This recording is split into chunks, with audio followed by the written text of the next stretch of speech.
Streaming, streaming, streaming, boink.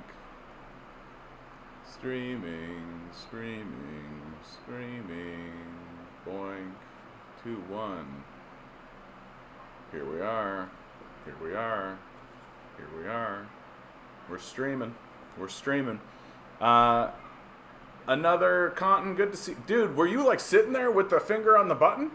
Were you sitting there, finger on the button, just being like, come on, dupe? Command Genius, good to see you. Content, good to see you. Good to see you guys out on TikTok land as well. I had a dentist appointment. So I had this filling here, and then some fillings back here done. So I'm tired. Doom to Bloom, good to see you, bud. We are... I've got a really great article that I'd love to share right off the hop for those of you who are first in the door. This is a bit of an older article, but I just found it. It's from December 2nd, 2022. It's an article called 15 Super Profitable Industries That Are Driving Canadian Inflation. The narrative, of course, that we're constantly being bombarded with by our fake nonsense media, our propaganda system, is that, well, inflation, wages are driving inflation, you know. If you raise people's wages, the prices go up. That's how it works, you know. And that the way to drive down inflation is what we're going to do is we're going to raise the interest rate. That's going to make it more difficult for people to borrow money. And then if people can't borrow so much money, then they'll spend less. And then when the spending goes down, so too will the prices.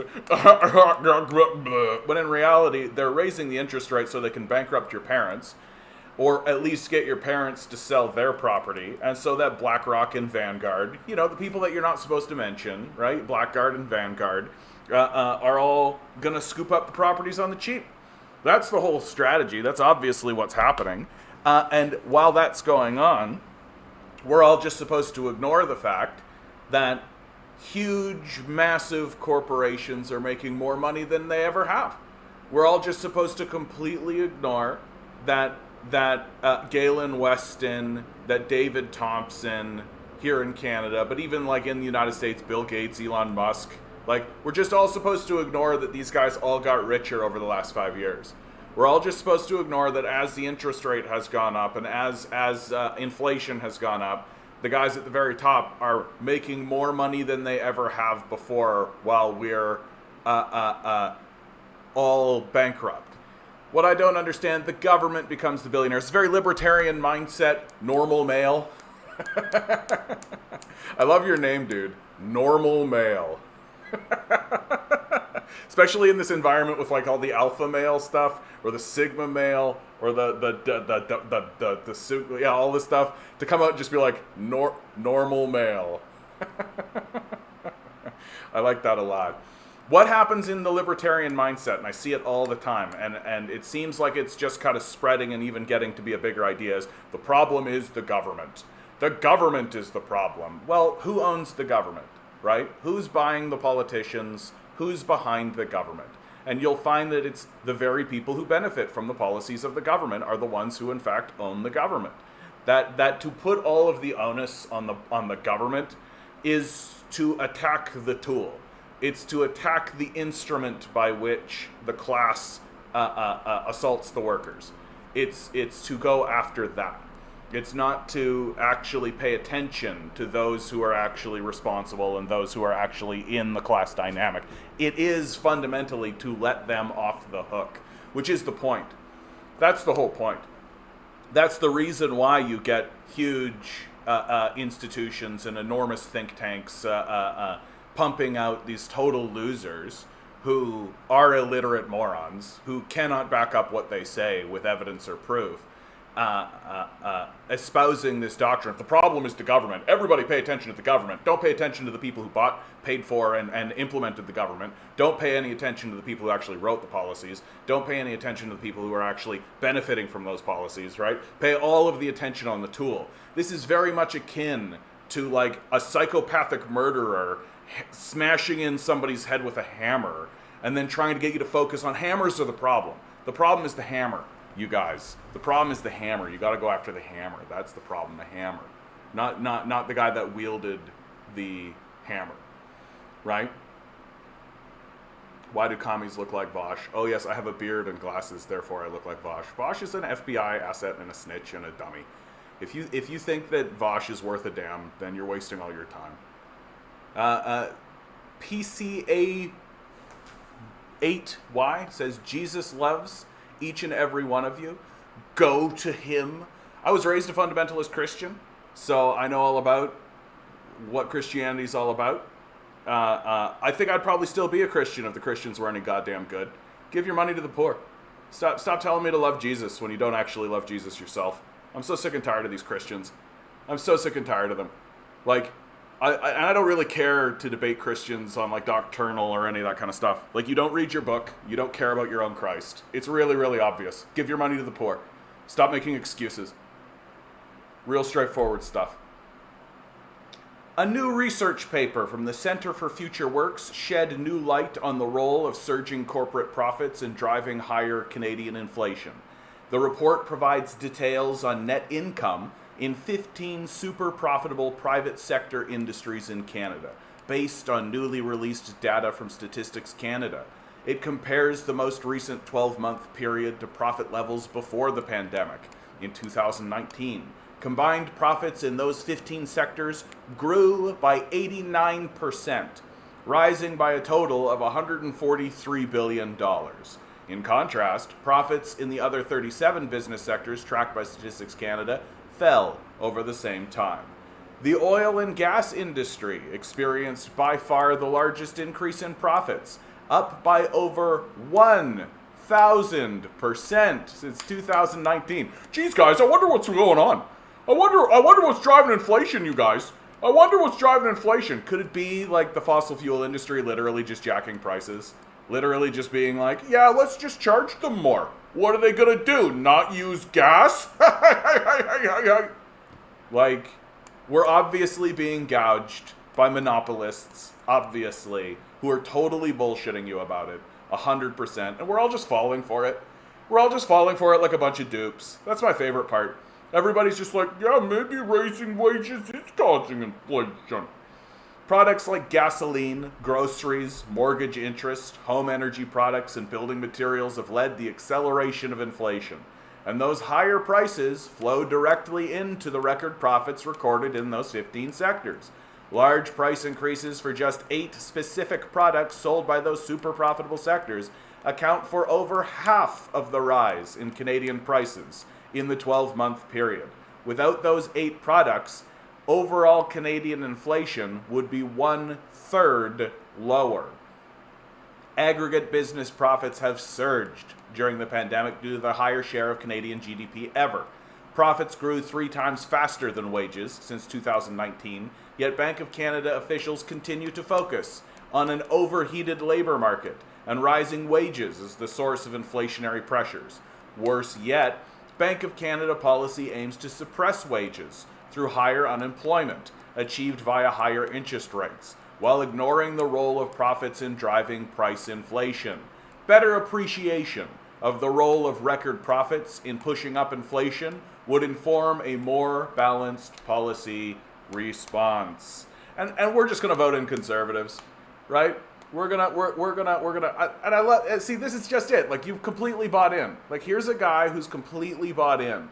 Like, you are such a useful stooge, dude. Because people are lazy. Go work. Plus inflation, because Trudeau loves increasing stuff. You are a useful stooge for capital. You are a useful stooge for capital. You have bought in to the idea that capital shouldn't just be ignored, right? Shouldn't be. Oh yeah, I'm projecting, dude. You know what I'm not projecting? I'm not projecting what my rent is doing, bud. I'm not projecting what the average wage is. Like, unbelievable. Conservatives will fix this country. What a joke. Like, what a hilarious joke that is, dude. Like, whoa, buddy, you are just completely deluded.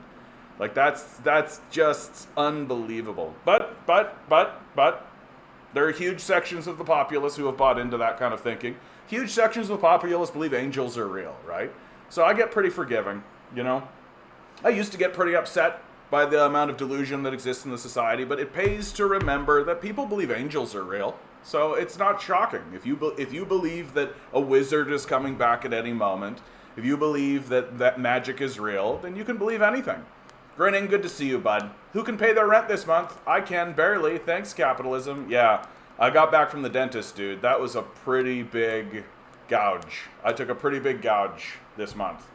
So I gotta really reel everything in this month because of it. Like, I'm thankful that I have enough, and I feel quite lucky and fortunate that I had enough to be able to take care of these cavities and take care of what is a health concern, right? It's outrageous that we live in a society that seems to think that the health of the nation isn't a collective concern that we shouldn't all be concerned about. But Jeff Bezos gets to shoot rockets in space. That makes sense, right? Who can pay their rent this month? Yep, just making it. Just making it. Early this time. Good to see you, demand better. Matt DeMarco, it's all right. Yeah, we're just temporary embarrassed millionaires. You just need to grind set. Right, that's all. That's what the conservatives say, right? You just need to grind set. You just need to work hard. You just need to walk into his office and shake his hand. Look him in the eye, and he'll give you the job in the mailroom that doesn't exist anymore. And then you can work your way up through a system that doesn't exist anymore. And then you'll be the owner of that company. Even though companies like BlackRock and Vanguard obviously own everything and buy up everything. Like, we're just in this ridiculous. Go to North Korea. Yeah, the people of North Korea are actually doing very well after the Americans destroyed their country, right? Like, the Americans massacred 20% of their population, leveled the country to the ground, split the country in two, through an enormous and crazy war. I'd say the North Koreans are doing fairly well after our abominable war against them that we don't seem to mention or pay any attention to, right? Very, very weird how we operate that way. How we literally will make fun of nations for recovering successful from our war. Like, it's unbelievable. I've been reading Tim Buck's book on Canadian communism. Yeah, Tim Buck, a seminal communist. He was actually at one point arrested by, Canadian Prime Minister, I forget his name. It starts with an R. He arrested Tim Buck and threw him in prison for being a communist, basically. Like, pretty standard fascist stuff, right? Isaac, good to see you, bud. My sister-in-law called me to lend her $500 to pay June's rent. She has 3 children, and their rent is $2,600 in Vancouver. Yeah. Just work harder. Just work harder, Isaac. Just grind set, right? You know, a woman with 3 children, right, with the rent being $2,600, completely normal. She just needs to make better life decisions, right? I'm sure that she's never experienced any kind of tragedy. I'm sure that nothing difficult has happened in her life that's completely out of her control. No, it's all just her, right? She just needs to grind set. Like this kind of like psychopathic thinking that like every single person is in control of every single thing that happens in their life. It's an unbelievable way to look at the world. Like it is a bit sycophantic, frankly. Content. Another person gets shot 2 blocks away from your apartment. Bro, I'm worried for you, man. Like, I'm worried for you, man. It feels like every time I'm talking to you. There's some kind of crazy stuff going on in your neighborhood, man. Like, it feels like every single time I'm talking to you, there's some kind of nutty thing that's going on in your neighborhood. And it seems like it's ramping up, bud. Like, don't you think? Don't you feel? Like, I feel like it's ramping up. I hope that you're connected to like some local network. Like, it's quite seriously, man. Like, I know that you're like a dedicated follower here. I know that you come in here and you talk to me with a certain amount of regularity. But dude, like, I hope that you know people around you who are gonna be able to create support systems, because it seems like that shit's happening and is real. Like, that's pretty fucking wild, dude. Pretty fucking wild. Grinning says Pennsylvania does car inspections. I had to spend the past month doing this $2,000 plus, and frankly I needed repairs to pass. No way to afford a mechanic for that level of scam. Like, what do you mean car inspections? Like, they go and they inspect your car? Like, I don't understand. Like, car inspection. They basically just come by and tell you to give them money. Single parents with multiple kids should be able to live for free. Yeah. They are producing the next working class. Huge value to society. Yeah. Ridiculous. Like, ridiculous. Like, and we wonder why the population is in decline, right? Like, we're exhausting everybody. We're telling people who have kids to basically go get fucked. Like, and you get people like this who are all saying like, dude, you just gotta grind set. The conservatives are gonna solve this problem. Yeah, they're certainly not gonna make things harder for everybody like they always had 100% of the time, right? Like, that's the entire history of conservatism in this country is making the lives of working people harder. That's the entire history of conservatism. And people are still walking around pretending like the conservatives are actually interested in helping them. It's wild to watch. Like, it's wild to watch. This level of hyper delusion that people are connected with. Like, and the consequences are right in front of our faces, right? The population is in decline. The gap between the poor and the rich is worse than it's ever been. The society is literally pulling itself apart. We are starting to elect people like Danielle Smith, who is basically fascist adjacent. Like, she sounds like DeSantis. And if you go into the United States, you've got people like DeSantis, who's like straight out a fascist, like just straight out. It's gonna get pretty crazy. And the entire time it's happening, people are like, you gotta just vote harder for it. You gotta work harder for it. Like, I feel like I'm watching an abused housewife just say that, but I love him, while he's like beating her. It's just unbelievable. Bread Bunny, good to see you too. I hope I get rest too. Tomorrow's gonna be a good day. Pennsylvania inspections checks for safety and emissions. The guy made me change my exhaust manifold, 4 ball joints, and a weld frame repair. It's been hell. Yeah, and I'm sure all of that's legit. Like, I'm sure all of that's just 100% him not making shit up.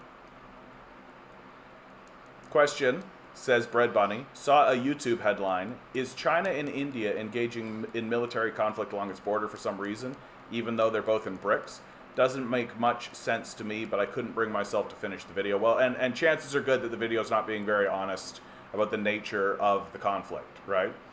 That, like, every time I've dipped into the India-China, like, military conflict, quote-unquote military conflict that's going on, looks to me to just be, like, a tract of land that has some resources over it that both India and China have claim over, right? And so military forces are present because both sides believe that they control that region, right? And neither side wants it to escalate into war, but neither side wants to back down from the claim that they have on the territory, right? So it's going to become a diplomatic peace. It's going to be something that they're going to negotiate over, and it's going to be something that they debate over. And every so often, chances are real good that something will get thrown one way or another.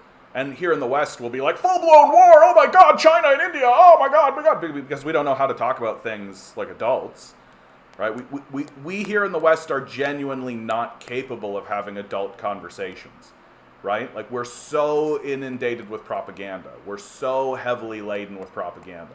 Like, we are starting to get a new generation of propagandists who are so bought into the propaganda. Like, they're religious acolytes, right? You get people who are coming out of these institutions like the Fraser Institute, like the Foundation for Economic Freedom, right? Or for Economic Education, right? These people are religious acolytes who don't actually care if what they say is true anymore. They don't actually care if what they say is true anymore. And so you can't really have a serious conversation with these people because they don't care.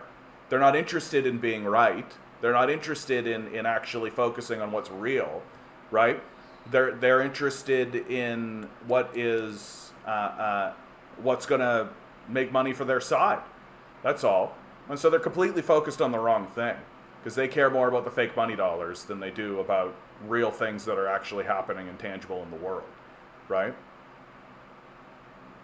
This guy would turn red if he watched the House of Commons.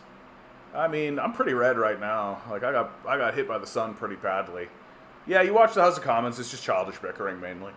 There's nothing really serious that happens very often in the House of Commons, right? And I used to get mad about it, but now I'm just kind of like, what do you expect? Like, what do you expect from a society that's as childish as ours is? Like, we're not a very serious people, and the consequences for that is going to be fairly serious. Looking to Z, good to see you, bud. Yeah. Isaac, I liked what you wrote. Isaac said, we are told the West has the best while wages are not keeping up with the rate of inflation and we can't afford the rent. Yeah. And the solution that comes out of the mouths of like a third of the population is just work harder. You're lazy. Just work harder. Like, it's the most unserious, banal, childish shit that you can hear. And we're all just supposed to accept it as a serious political position. It's crazy. It's crazy. It'd be like living in a building that's falling over, and a third of the people in the building are like, building's not falling over, you just need to work harder. You just need to, that creaking is normal. Like, that's what we're talking about. It's just fucking outrageous. Yeah, the India-China conflict, very low energy. They're tossing rocks at each other. Yeah, they're just putting in just enough energy to let the other side know that they are actually serious, right? But they understand. They don't want to escalate this, right? But they don't want to give up on the claim that they have. And I don't really remember what the claim is, right? That's the thing, is I don't really remember what the claim is. And both sides understand that like a full-blown total war between the two of them is stupid and would be unhelpful and ridiculous. But at the same time, neither one of them really wants to like let the other side have the cake, essentially. Just like fairly normal border scuffle shit, right? Like most borders, there are border tensions. Like most borders experience border tensions. And you gotta have a military presence, and you've gotta have a claim, right? It's just how it goes. Demand Better says, socialists are smarter than liberals and conservatives are fools. Fascists are crafty fools. Nah, I don't think fascists are crafty. I think fascists are just willing to go all the way, right? That like conservatives dabble with it, but fascists are willing to pull the trigger, right? Like fascists aren't very crafty. They just are willing to murder people. They're just willing to do it. So that makes them seem crafty, but it's. Rusty says, I'm unemployed. I get unemployment insurance. Now my previous employer is appealing my unemployment. Why do companies have a say whether I am worthy of my unemployment payments? Yeah, and that's your money. Like, you paid for that, right? Like, and of course, you're going through a bout of unemployment. Like, most people do at this stage in the game. So, why does your employer have a say on whether or not you should have access to that? Why do we need that in the first place? Why don't we focus on making sure everyone has access to food and shelter as a default position? What's with this nonsense idea that we should have food and shelter withheld from us, right? What is with this nonsense idea that says food and shelter should be withheld from someone? Like, it's unbelievable to me that we should tolerate this concept. It's unbelievable to me that any single person at any point in any moment of their life accepts the idea that food and shelter should be withheld for you unless you sell yourself into wage slavery. And then the libertarians have the audacity to say that this is a voluntary contract that you're going into. This absolutely asinine, absurd position that says that, like, yeah, you're volunteering. You're voluntarily selling yourself. Certainly, we haven't withheld the basics. We haven't certainly bought all the land and bought all the food and bought all the products and then withhold them from you. In fact, throw away 40% of it so that you have no other alternative but to sell yourself into the labor system, right? Like, this banal, childish position that says we're voluntarily selling ourselves into this. Like, what are you even talking about? Like, how do you have serious conversations with people like this, who are literally looking at systems of wage slavery and wage enslavement and saying it's voluntary? Like, I don't know where to go with it. Yeah, the heat is crazy right now. Yeah, the House of Commons, another clown show. Yeah. Good to see you, Anemone. I don't know if I said hello. Yeah, it is so warm today. Yeah, why is it even a thing? Good to see you, that guy. I'm sorry to hear about your migraine, dude. It's only 87 degrees Fahrenheit in Pittsburgh here. I'm loving it. I don't know what that is, grinning. I'm a Canadian. How dare you, sir? How dare you? Yet the government is counting on enough Canadians to die of deaths of despair. Seems to be. It seems to be. It's like, yeah, you could just use MAID. That's voluntary. Just voluntarily use MAID. That's fine. Man, I cannot believe this Ronnie McNutt stuff has persisted. I cannot believe it. God rest your soul wherever you are, Ronnie McNutt. That's actually unbelievable to me. That the Ronnie McNutt stuff has persisted. Right now, what is the heat? What is the heat exactly? I could tell you exactly. 27 degrees Celsius. I gotta. What's that for you Americans? 27 C in F. So that's 80.6 degrees. So it's hotter where you are, Grinning, than where it is for us. I guess it's because we're Canadians. Right? Like, for us Canadians, like, 80 degrees Fahrenheit is, like, that's hot. That's hot. And August is going to be the heat. Like, August is going to be the real heat. Like, August is where it's going to get real, real bad for us. I heard you say, Zed says, good to see you, by the way, bud. I heard you say the other day how reading is bad nowadays. My girlfriend literally told me I act like I know these things 100%, and I'm like, how could I? And she meekly says, you mean these are these? Sorry, dude, I don't know what you're saying to me. Reading is not bad. It is good to read. You should read. Everybody should be reading. Make sure you're reading good sources, right? Like, if you read Mein Kampf, make sure you know who wrote it. And that you're not sitting there being like, this guy's got some points, you know? Make sure you know who's writing what and why they're writing it. But I'm pro reading. I think people should be reading. I should be reading more, but I'm so exhausted all the time. And the rest of it, I don't really understand what you're saying, dude. Sorry. Bread Bunny, it's like watching children fight when they care about their career and like watching a child's puppet show when they have managed to sell out already. Yeah. Like, and I think that there's some, Pittsburgh, what you do your own research. I mean, I read economic texts. Like this phrase, do your own research, has become something of a like Russian propaganda line, right? That it's just a way for people to dismiss one another. Oh, he did his own research, right? So you can just dismiss what they say. But like, maybe what that person is saying is literally like, yeah, I read the complete works of Adam Smith, and this is what Adam Smith had to say on the subject. Sure, bud, you did your own research, you did. You did your, yeah, I read,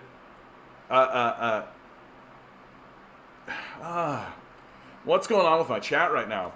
Yeah, but that is... Like, even if it's not directed at me, dude, this is still something that happens to me, right? So no offense taken, but like it definitely happens to me, where like if you read like the works of Ricard, right, or if you read yeah, and it is a good point. It's like how reading has become a bad thing. That reading, it's like do your own research. Yeah, reading, like reading a book. Right? Like picking up a text and actually reading and seeing what the experts and seeing what the people actually have to say. And that's become bad somehow because you've, quote unquote, done your own research. And because the problem, though, is that there are a lot of people who are wading into, like, the climate change conversation is a good one. The climate change conversation is a good one. Where, like, people who are more or less illiterate on the subject will read things that are written on the internet and then come up with these big wild conclusions about how the narrative is false and all this kind of stuff, when like you get that it takes a long time to actually like become an expert in the field of like climate change, right? Like you get that it takes a long time to do that. And you got like the QAnon people. QAnon really was the start of it, I think, where like things are getting where the populace is getting kind of mistrustful of just random people saying shit. But because now it's everybody everybody's just a random person saying shit, right? Like there's no experts anymore. There's nobody who's seen as like a credible voice anymore, right? Everybody's just trying to figure out what the hell is going on. Yeah, and then you have the Blue Anon people too. Yeah, and the Blue Anon people are actually worse if you ask me. Like the Blue Anon people are way worse because like the QAnon people were always just entrenched in like shadowy underground organizations, secret societies, right? Like you'll never believe what this the Pizzagate stuff, for example. That's very QAnon, right? Where and the people they back are a bit nutty. The people they get into the house. But the Blue Anon people were literally saying, we're in this situation because of Russia, and we should raise tensions against Russia. That's way worse. Like, that's way worse, if you ask me. Like, that's not just, like, nutty, kooky shit. We've had plenty of nutty, kooky people in the White House. We've had plenty of people who believed all kinds of nutty, kooky stuff getting into the White House, right? But if the people who are in the White House are, we should start a war with Russia! Russian interference! Russia! That's a problem. Like, that's a big problem, dude. Yeah. Like, I think that's way worse. Way worse. By a lot. Fix my thinking, daddy. Keep it in your pants, grinning. Keep it in your pants. Matt says climate change is tricky because there's so many ethical concerns with the solutions we're being presented with. Cobalt mining, it honestly feels out of my depth with it sometimes. I mean, to me, the climate change issue is as simple as this. We have to stop doing what we're doing. That we can't actually continue in our way of life. That it's not actually going to work, right? You do have some nations that are trying to do something. Like here's a mountain range in China where China has just like slapped up a bunch of solar panels. But like the truth is that we are just going to see a generalized decline in the type of power usage that we're doing. We're just going to see like a generalized decline because we have to. And we're not actually seriously looking at the issue. And I've really stopped trying to convince. Yeah, I get this Vosh comment a lot, dude. Vosh is an FBI, like he's a spook, right? Like he's an FBI asset. He's admitted it on his channel. I don't know what we need to see. And a spurt is a drip under pressure. Therefore, an expert is an unknown drip under pressure. I am more or less of the opinion that because we're not taking this issue seriously as a people, like because we're really not actually taking it seriously, the negative consequences are going to be very dramatic. And I've stopped trying to communicate with conservatives about it because the conservatives are so deluded, like they're so far out in right field that the only thing I'm willing to talk to them about now is so what's the plan for when we run out of oil, right? What's the plan for when we run out of oil? Because that's something that is non-negotiable, right? That if you are denying that we are going to run out of fossil fuels, then you are demented. Like demented, like sitting in the corner going, we're never going to run out of fossil fuels. Fossil fuels will live forever. Like you're demented if you're saying that. And so that's the only way that you can actually have a conversation with the right in the climate change space to have it have any merit. Because then they might actually begin talking seriously about solutions that could possibly exist. But they don't. Anytime you bring up the fact that we do run out of fossil fuels, they just get quiet and walk away. That's all that happens. They're not actually willing to engage. They're not actually willing to have the conversation because, again, and I've said it over and over and over again, and I understand that it's an antagonistic thing to say, but I feel like it's got to be said that the right is childish. And I include the liberals in this, by the way. Like I don't, when I say the right, I'm not saying conservatives. I'm saying conservatives and liberals. Like our society is childish. We're led by children. Our culture is childish. We are not having serious conversations about the very serious things that are happening in our society. We are doing everything we can to ignore them and then gaslight the people who are trying to have the conversations. This is what we're having. And if I turn here, I bet you I'll watch somebody actually saying it. You gotta cull big industries to get off petroleum products. I mean, yeah. Like, yeah. Even the NDP isn't left enough. No, the NDP is just controlled dissent. The NDP is just controlled dissent. That if the NDP got into power, you would basically see a kinder, nicer capitalism, right? So it'd just be the same bullshit, right? That they would just sell you a different type of solution, right? Like that we're in this like salesman phase.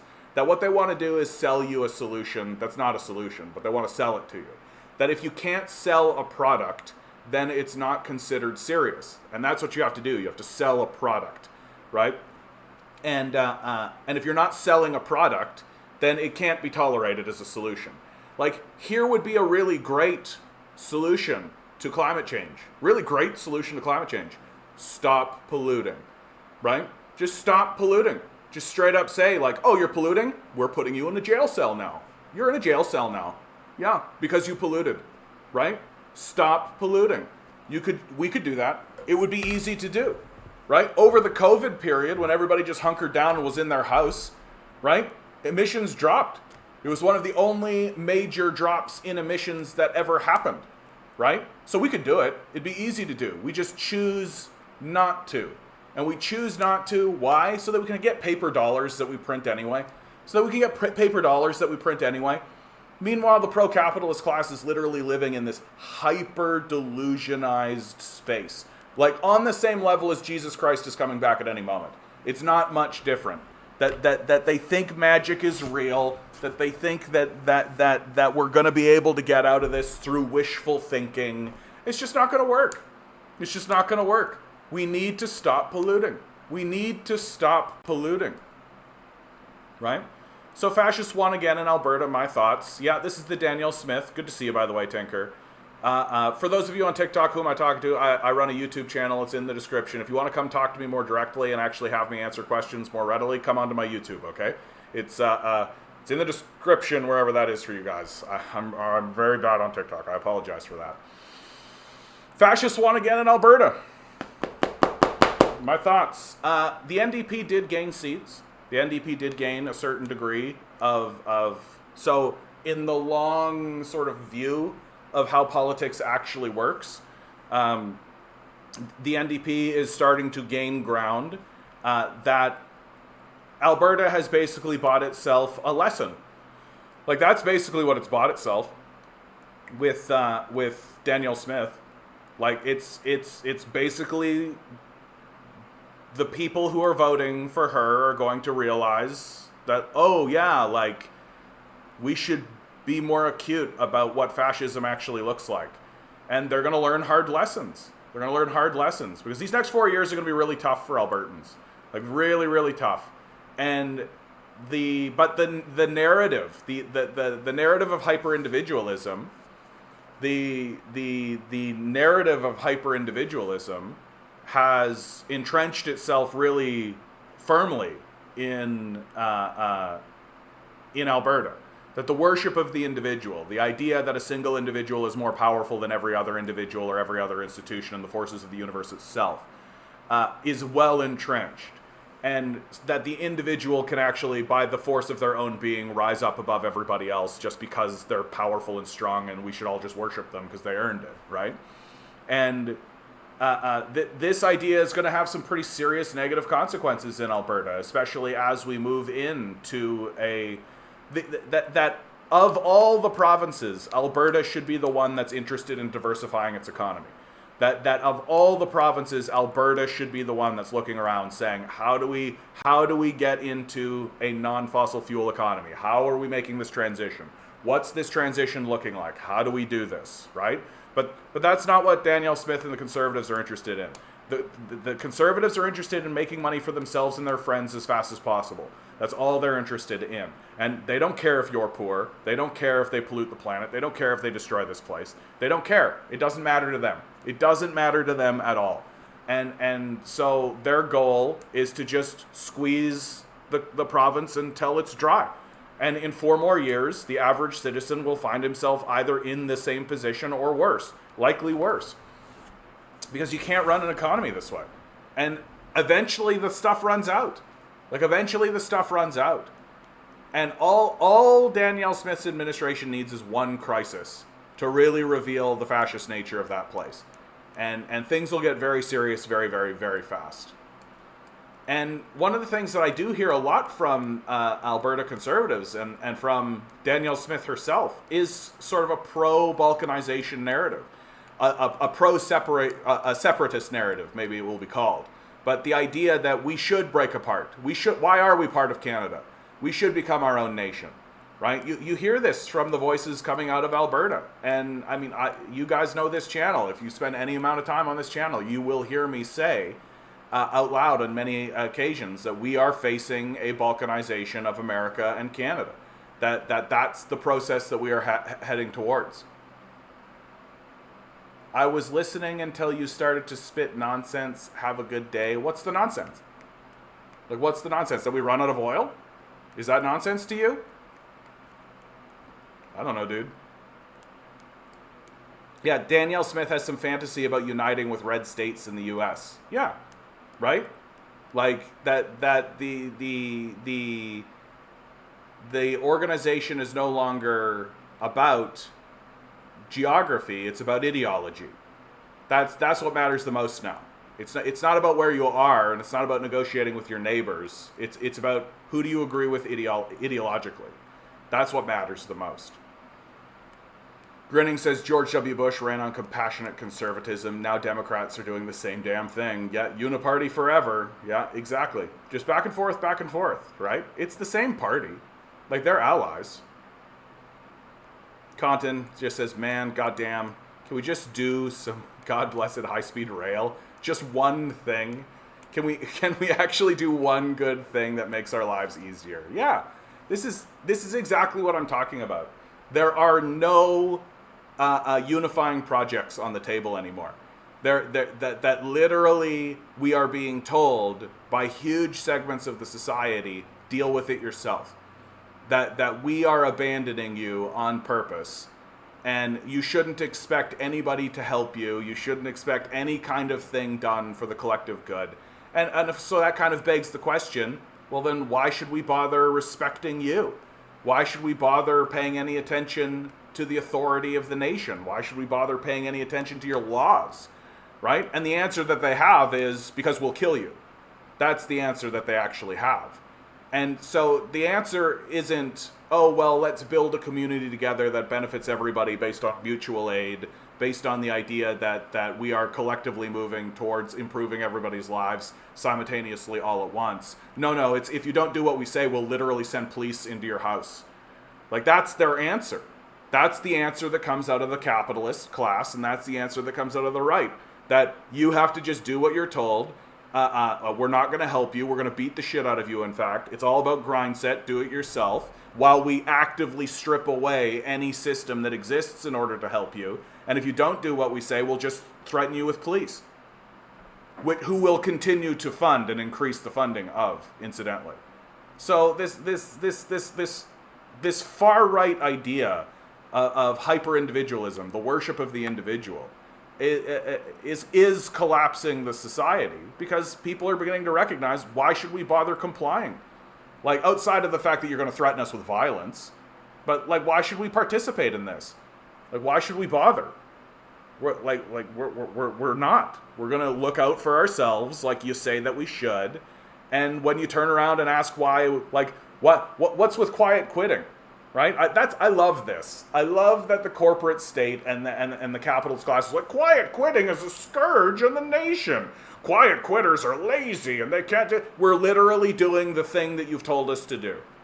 We're literally doing the thing you've told us to do. Look out for number one. Look out for ourselves. It's all about the individual. Grind set. Screw everybody around you. Take everything you possibly can. Forget about ethics, morals. None of that matters. Just do the smallest amount that you need to do to get by, steal and reap as much as you can from everybody around you. And then the capitalists turn around and go, quiet quitting, what a problem. It's what you told us to do. It's what you told us to do. Like, it's what you told us to do. And now you're crying about it. And now you're crying about it. That's the craziest part about it to me.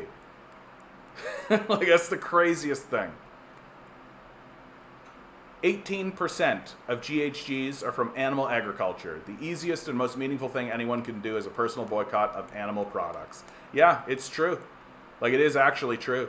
Stop eating meat, right? That animal agriculture. Like, not only is it not only is animal agriculture, like, the concept of it as an industry.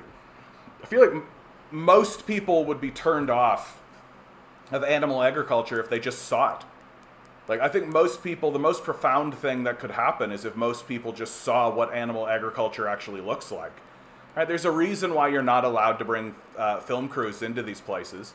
There's a reason why they've banned anybody bringing in a camera. There's a reason why they won't do news reports on it. There's a reason why they won't do documentaries on it. There's a reason why they're blacking this out. Because anyone with any moral conscience whatsoever would see what animal agriculture looks like and realize instantly, this is evil. Like, this is evil. What we're doing is barbaric. It's absolutely barbaric.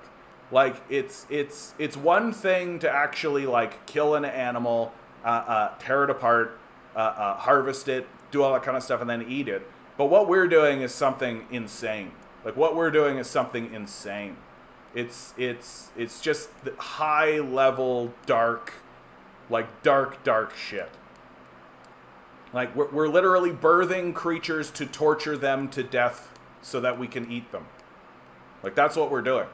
We've created a system of torture to torture living sentient creatures so that we can eat them.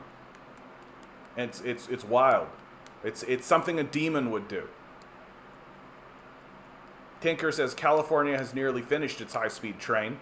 Next, they okayed in the budget a high-speed train from LA to Las Vegas. Yeah, we'll see. We'll see. Maybe Muskie will come in and cause problems for them again. Content says, every time someone tells me to stop eating meat, it makes me just want to chow down on some lentils and beans. Yeah, some good stuff. Grinning says, you've lost 29.5 kilograms going vegan. Best thing ever. Yeah, no one wants to confront it because it's uncomfortable. Yeah. Well, and we're all weak. Like, we're all weak. Like, we're all told to do it on an individual level, so there's no support systems. Right? It's not like we're all coming together and acknowledging, like, we need to reduce this. Like, there needs to be a reduction in this. Or at the very least, we need to change the industry so that it's not so horrific. Like, the industry is horrific. And it needs major reforms. Like, major, from the ground up reforms. And we're just not interested in it. Like, we're just not interested in it because it's not who we are as a people.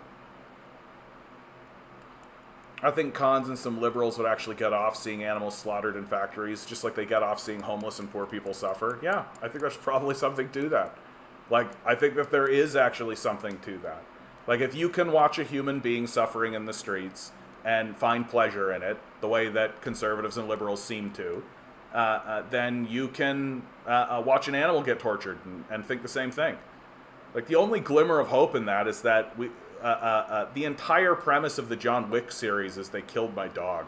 Everybody literally was like, they killed his dog? That man gets to slaughter humans. He just gets to go around and kill whoever was responsible for killing that dog. Right? But make it a cow and nobody would care.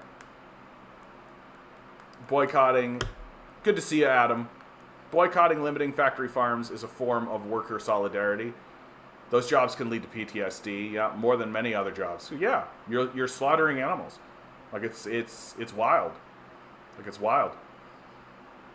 That's like an ANCAP position. Animal agriculture can't be reformed. Yeah, but, like, one would expect to see anybody even suggesting such a thing. Like, if we were in a serious society, we would be suggesting reform, right?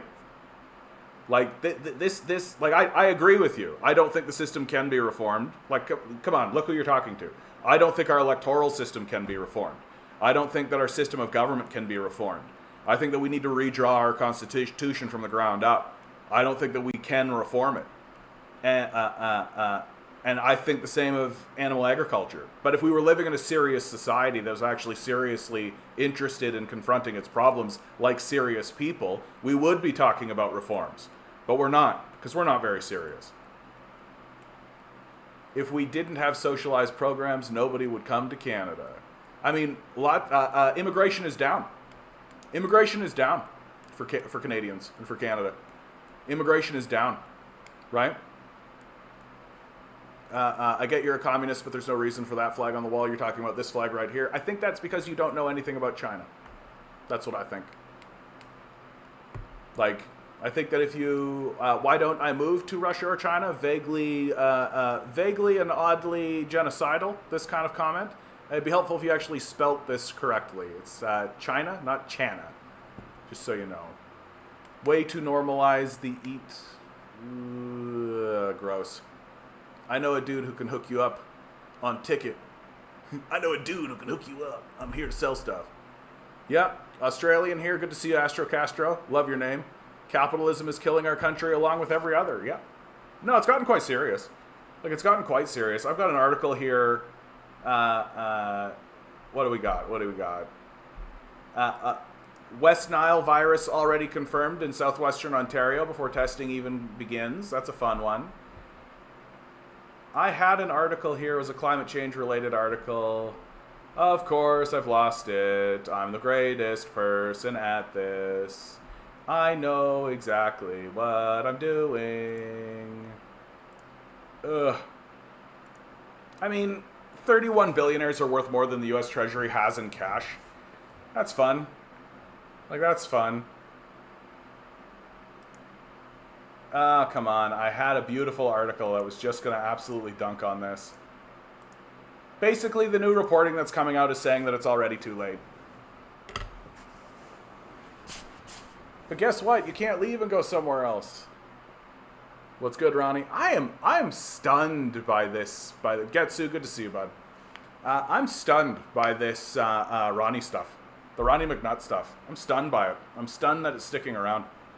Like, who knew that Ronnie McNutt was such an individual, was such an influential sort of person? Who knew that he was going to have this impact? Where people who also have beards and glasses would be told, "What's good, Ronnie?" Like, that's wild to me. Like, that's wild to me, man. Do you think there will be significant social evolution when the boomers and Gen X retire and expire? Yes, I actually do. I think that there's going to be something extremely significant that's going to happen, and all of the data that we have ever seen says it's true. All of the data says that it's true. That on almost every single social issue, the millennials and the boomers are completely at odds with one another. That the boomers are on the wrong side of history. The boomers have bought in. Like, the boomers have reason to believe that the system of capital works because they were the primary beneficiaries of the hard work of labor unions, of socialists and communists during the New Deal period. The silent generation set them up for a strong, stable economy, which they benefited from.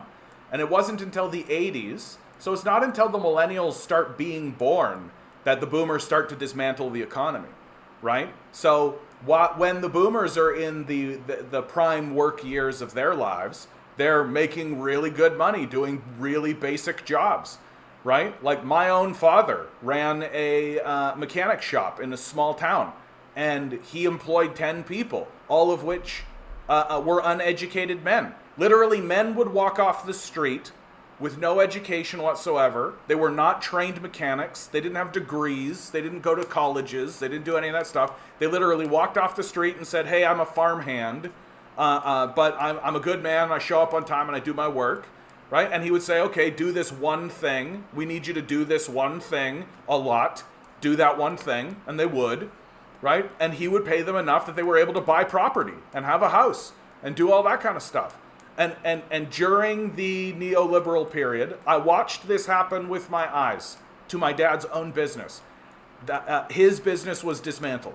His business got destroyed. He had to lay everybody off, right? And the only people he hired would be minimum wage workers because he turned into like a parts distributor. So much for like, I saw the decline of the economy happen in my own family business. I saw the decline of all of this sort of stuff happen to my own family.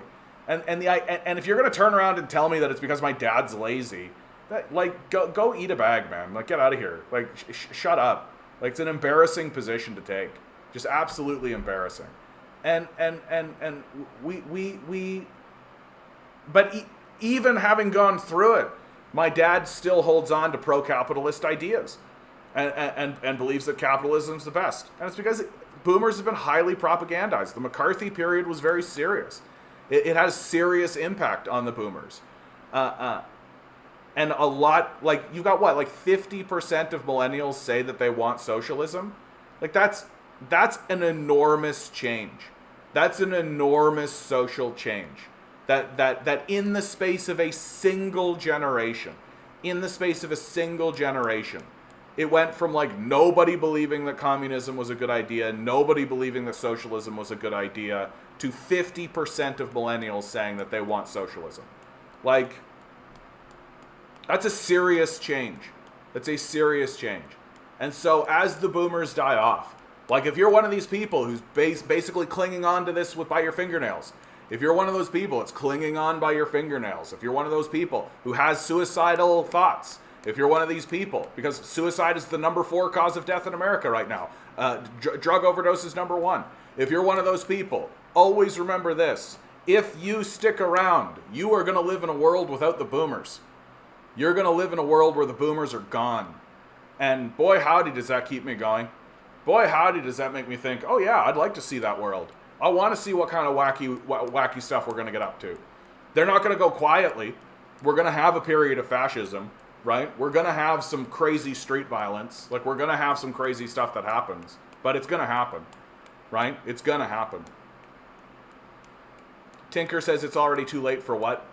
Be specific, please. I don't want to talk anymore about it because I don't have the article in front of me, bud. But, like, we're going to experience some pretty dramatic shit because of climate change. Like, we are going to experience intense wildfires. We are going to experience the water levels going up. Like, we're going to experience these things. Like, if you're living on the coast, get off the coast. The water levels are going to go up. Like, and major damage is going to happen. Like, that's why I don't think that these capitalists actually care about even capital anymore. Because there's going to be so much damage. Like, think about the damage to the property that's going to happen. Like, they don't give a fuck. They're worshiping money. Like, they're not interested in assets. They're worshiping this money they all printed. Like, it's crazy. When third world countries have been decimated, dismantled, and destroyed by the West seems to haven to them.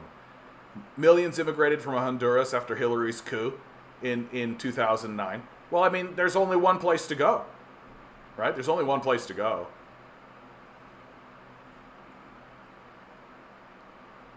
Matthias, thank you for your answer. You raised so many points I totally agree with. You used to be able to get a job without these laundry lists of qualifications, yeah? Now you need SmartServe to be a waiter, even. Yeah, which is, like, SmartServe is, like, takes a half hour to get. Like, anybody can get this thing. It's not hard, but there's, like, they're doing everything they can to make the problem worse, right? They do everything they can to make the problem worse. Midnight Rose, the passing of boomers plus climate change coming to a head is going to result in extremely chaotic and difficult times. Yeah, difficult for working class people at least. The rich have their palaces. Yeah, and a lot of the wealth the boomers are holding is going to just get passed down. So there's going to be intergenerational wealth holders, right? So we're still going to have the same problems. It's just going to be these, like, absolutely, like, one of the things that's 100% going to go away is, and it won't go away, obviously, but, like, the millennials that receive the wealth from their boomer parents, when they say you've got to work hard for your money, we're all going to laugh at them. Like, they're going to be very unserious people. Like, some of the boomers did work, right? Some of the boomers did work for the wealth that they had because they were living in an economy that actually rewarded hard work, right? None of that's going to happen in the next generation. Like, the next generation, literally the rich are going to be just spooning their ass daddy people like Ben Shapiro, right? They're just going to be people who had money thrown at them. That's all. And so what that means is that confronting the system is going to be a lot easier because people like me already know that the system of capital has no credibility. The system of capital has no credibility. We don't need to follow its rules or its laws outside of the threat of violence that it levies against us. But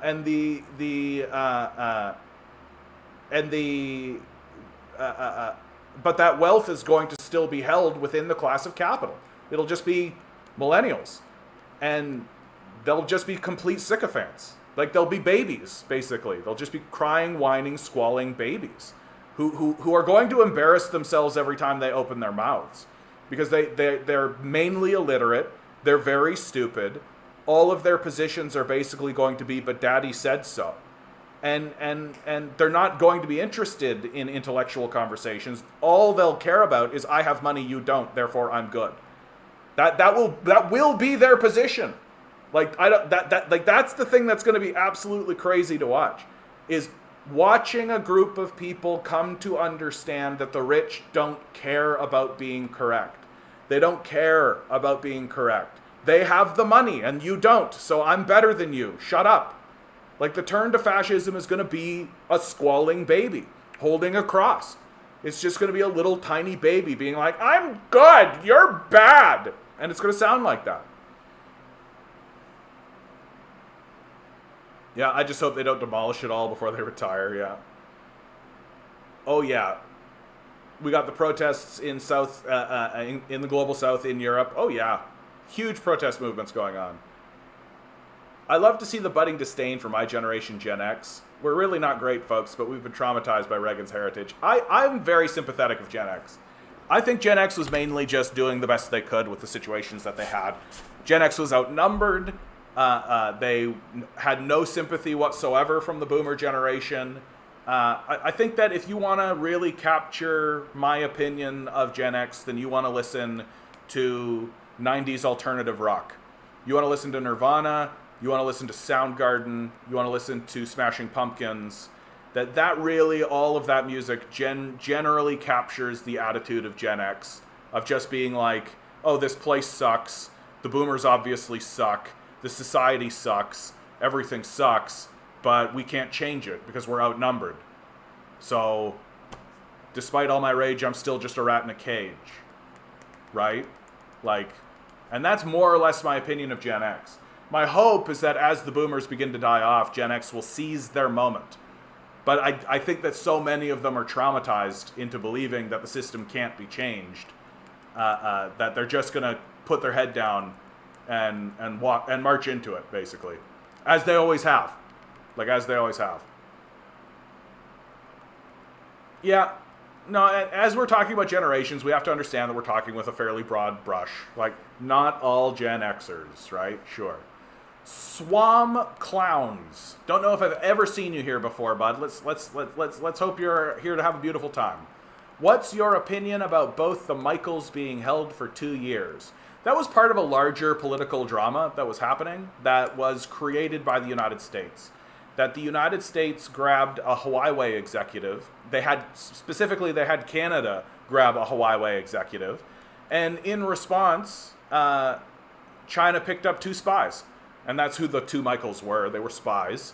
And China knew that they were spies, clearly. But, you tend to tolerate a bit of espionage, right? As a nation. You tend to tolerate a bit of this. Because you create international incidents by doing this kind of stuff. But the United States picked up a Chinese citizen off the streets of Canada, had Canada pick a Chinese citizen off the streets and detain her, a Huawei member, and the Chinese were not going to tolerate that, nor should they have. I know that if I was in Russia and the Russians just came and picked me up, I would hope that my country would do something about it, right? And that's exactly what happened. And so then they negotiated essentially a prisoner exchange, and the situation resolved itself. And the real truth of the matter is that the United States shouldn't have done it. But that's pretty typical, right? That's pretty typical when it comes to this sort of thing. That the United States does something, other people respond, and then the United States citizens go, oh, they're responding! Oh, how dare they fight back! Oh, they're fighting back against our aggression. Don't they understand that we're here to bomb them and steal their resources and they should just roll over and take it? It's pretty typical. It's a pretty typical Western response. How dare they fight back? Is more or less my position. Hey John, mayoral debate canceled due to guy saying he's going to shoot in some candidates? Yeah, classic. Although, honestly, this has all the hallmarks of one of the mayoral candidates spreading that rumor specifically to have the debates canceled. Need 100% inheritance estate tax. Look, I agree with Bernie Sanders in that he said that all wealth over $990 million should be taxed at 100%. I just put that number at $10 million. I'm willing to put that number down at $10 million. That if you have $10 million, you're good. You don't need to be more influential than that in the society, right? You get to be there, and that's all you get to be. Lula said if we care for the environment, we need to take care of the Amazon forest. Yeah, absolutely. Like it's a good thing that the global south is starting to ally with itself. That like Venezuela's Maduro visits Brazil in a blow to U.S. strategy of isolation, right? Like it's a good thing that South America is starting to recognize that it cannot rely on the United States. The United States has lost its credibility internationally, and it's got to do everything it can by itself, right? That like the big critique that seems to be coming out of America is how dare these people listen to us, right? You got to do it yourself, and you're all alone, and you got to pull yourself up by your bootstraps, and you got to take care of it. Wait, no, not like that.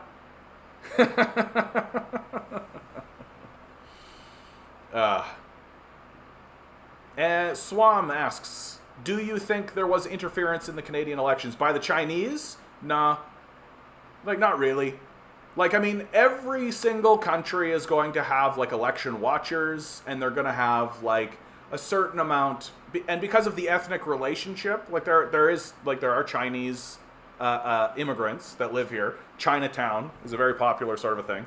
And so there's a certain degree of, like, connection and all that. But to call it interference, I think would be outlandish. I think you'd really, really have to be living in a dream world. And every single time I look at any of these reports that come out of CSIS, like, one of my favorites was, it was interference because the Chinese embassy hired a van so that 90-year-old Chinese women could go vote. And that was considered interference. Like, I think that if you care about that, it's because you're a racist. I think it's because you're a xenophobe. A xenophobe specifically in this situation.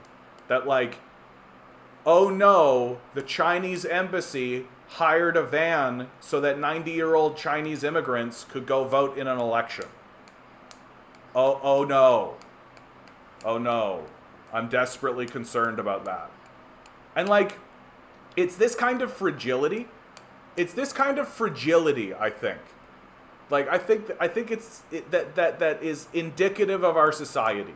Like, that's a very fragile narrative. It's a very and the fragility really became apparent with the Chinese spy balloon narrative. That like, we were all actually supposed to stop paying attention to like the Ukrainian war. We were supposed to stop paying attention to major international politics and major things that were going on in the world to all look at a balloon that was in the sky and be convinced, I suppose, that it was a Chinese spy balloon and that this was a serious, credible thing that was worthy of our time. Like, to me, that moment really was a moment in media where the system itself acknowledged that it no longer has any credibility and should be roundly ignored. Like, you should shut CNN off. You should shut Fox off. You should shut these news organizations off. You should stop listening to them. You would be better off. You would be widely better off. Any news organization that seriously reported on that Chinese spy balloon story, you should just go, oh, these places have no credibility any longer and I can no longer pay any attention to them. And that story connects to this Chinese interference in Canadian election story pretty cleanly. That it has the same kind of hysteria, it has the same kind of incredulousness, It has the same kind of just fragility. Like, it really reveals how fragile we are and how intellectually and morally incapable we are to actually speak like adults about serious conversations that need to be discussed, right? Instead, we're listening to people like Charlie Kirk or Ben Shapiro or Jordan Peterson, these completely illiterate, like, daddy's boys who don't know the first thing on the subject that they're actually talking about, unless it's about wokeness. Then they're fucking experts. Right? Because all you got to do is change the word woke with black and you can see that, oh, it's just the connection to the KKK. Right? It's just the same KKK rhetoric. It's just the same stuff. It's just they're saying woke instead of black. Right? They found a new code. That's it. And so, of course, Charlie Kirk's an expert at it. He's got a long lineage there. Did you see Crypt Keeper fall again on stage? No, I didn't see it, but I don't really care. Like, Biden's old. That's all. Like, I've said this all along. I don't really care to point and laugh at an old man falling down. You know? Like, he's old. We're all going to get old. Like, we're all going to get old. And for God's sakes, I hope that when I fall over when I'm old, people don't point and laugh at me because I'm old and I fell over. And I just don't think it's a good idea for us to point and laugh at an old man who fell down, even if he is the president. You know? Like, well, especially if he's the president. Because we're willing to point and laugh at the president when he falls down. Like, I would rather us, like, I'll laugh when he dies. How about that? Because he's evil. How about that?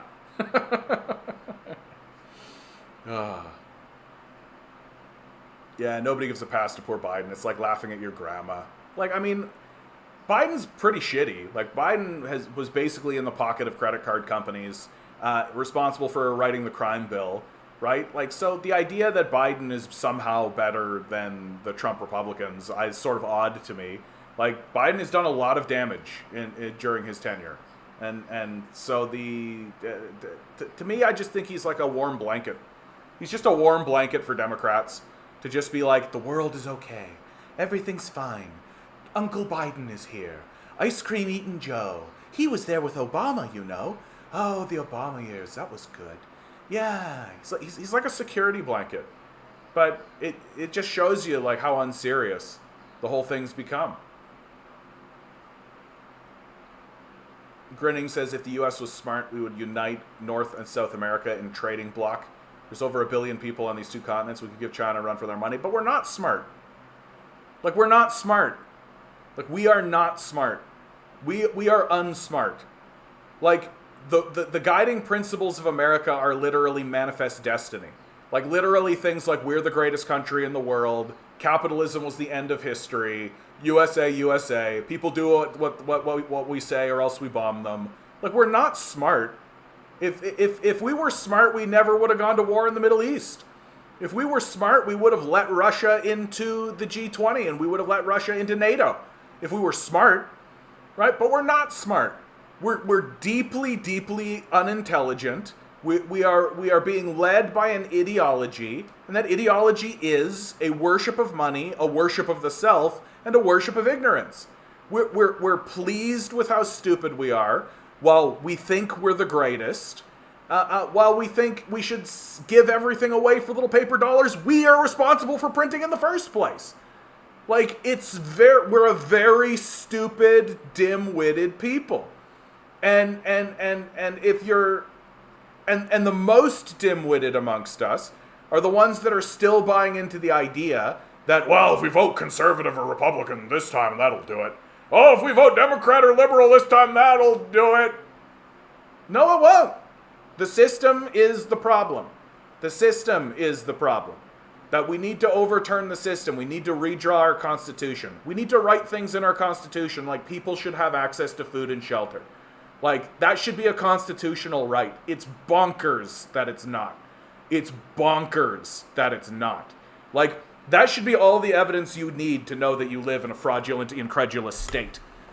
It is not constitutionally guaranteed that you have food. Well, then what right does this fucking thing exist? Why should we pay any attention to any document that doesn't guarantee us survival? What are you even talking about? You gotta sell yourself to capitalists. That'll do it, and if you don't, then you're weak. Get out of here with this. Like, what are you talking about? It's junk. So you don't have to work for food and shelter. I mean, what's the entire point of living in a society? What's the entire point of living in a society if not to have easy access to food and shelter? Like, what's the entire point of it? And if this offends something inside of you, that's a you problem, as far as I'm concerned. You need to deal with what that is. Because, like, we should have access to food and shelter. It should be easy to get. It should be easy to get. Why is it not easy to get? Why is it not the easiest possible thing to get? Right? Yeah, motivational it would not be. You know, it'd be really motivational if we just started hitting each other with sticks. That'd be super motivational, right? It's all about motivating, so let's just start hitting each other with sticks. Ugh. What about the $200K to the Trudeau Foundation from Beijing?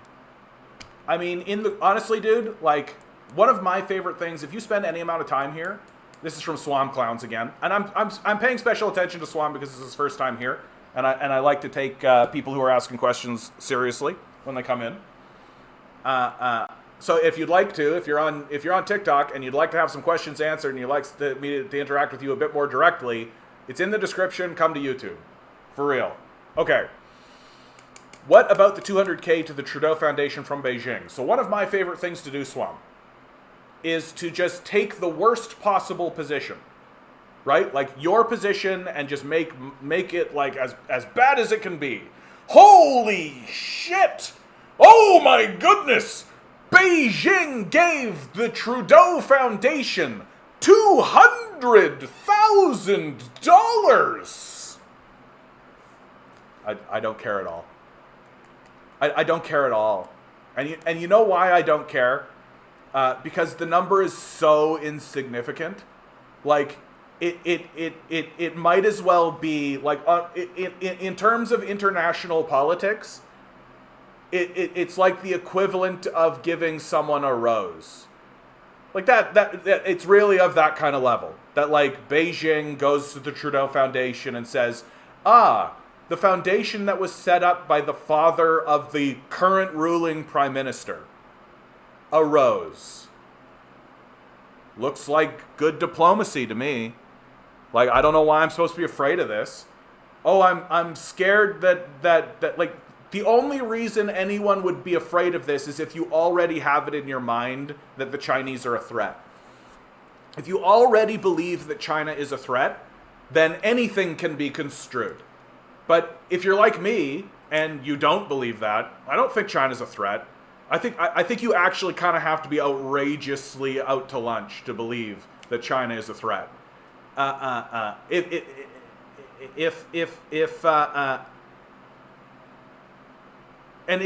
once you understand that China's not a threat, then you just understand, like, a $200,000 donation to the Trudeau Foundation. It's like blowing someone a kiss. It's just like Beijing looking at the Trudeau Foundation and go, like, I don't care. It's beyond irrelevant. Like, it's not irrelevant, but it's not as relevant as you think it is. Isaac says Lula visited Biden for 15 minutes, and then went to China for 3 days. He remembered that it was the CIA asset who put him in prison for almost 8 years so Bolsonaro could become president. Yep. Command Genius, yeah, or change the word woke with Jew. I think that's a pretty common one, too. Given the history of America and the Ku Klux Klan, I do tend to think that it is probably black, but you're probably not wrong, dude. You're probably not wrong. Yeah, cultural Bolshevism, yeah. Thank you, Mr. Peterson, for reintroducing that. He tripped. He wasn't looking at the ground, yeah. He's too busy with his head in the clouds. Good old Joe. Yep, Joe Rogan and Mayer have mainstream far-right fascism. The only kind of defense that I would make towards Joe Rogan in this regard is that I don't think I think that he's just a part of the society. I don't think he's leading that. Like, Joe Rogan's just kind of a dummy who everybody likes. And so everybody looks at him because he keeps platforming interesting people. I don't think Rogan is sitting there going, how can we manipulate the narrative so that, and then we can, and that'll happen. I just think that he's like a rich, dumb guy, and who wants to have conversations with everybody. and his narrative, he has an intrinsic philosophy, right? And I talk about linchpin philosophies. Like, everybody has one of these, where everybody's got something that is the basis of all your thinking. And Joe Rogan's entire philosophy revolves around this one thought, which is it's okay to platform Nazis because you've got to hear what they have to say, because good speech beats bad speech. And this belief sounds convincing, but is naive. It's a naive belief system because it assumes that Nazis are negotiating in good faith and that Nazism can be defeated through discussion. And that Nazis, what they're doing is they're coming onto your station to talk to you so that you can have a discussion and find a consensus. Nazis are talking to you for one of two reasons. Reason one, to recruit. Hey, I'm the guy, look at me, find me, I'm the guy. Like, this is Matt Walsh. This is Matt Walsh to a T. Matt Walsh goes and talks to Joe Rogan, not to be convincing and convince Joe Rogan of something or to convince anybody, but to be like, hey, here's the theocratic fascist, and that's what Matt Walsh calls himself, theocratic fascist. Here's the theocratic fascist, here I am, you can find me. Hey, let's organize together as theocratic fascists, right?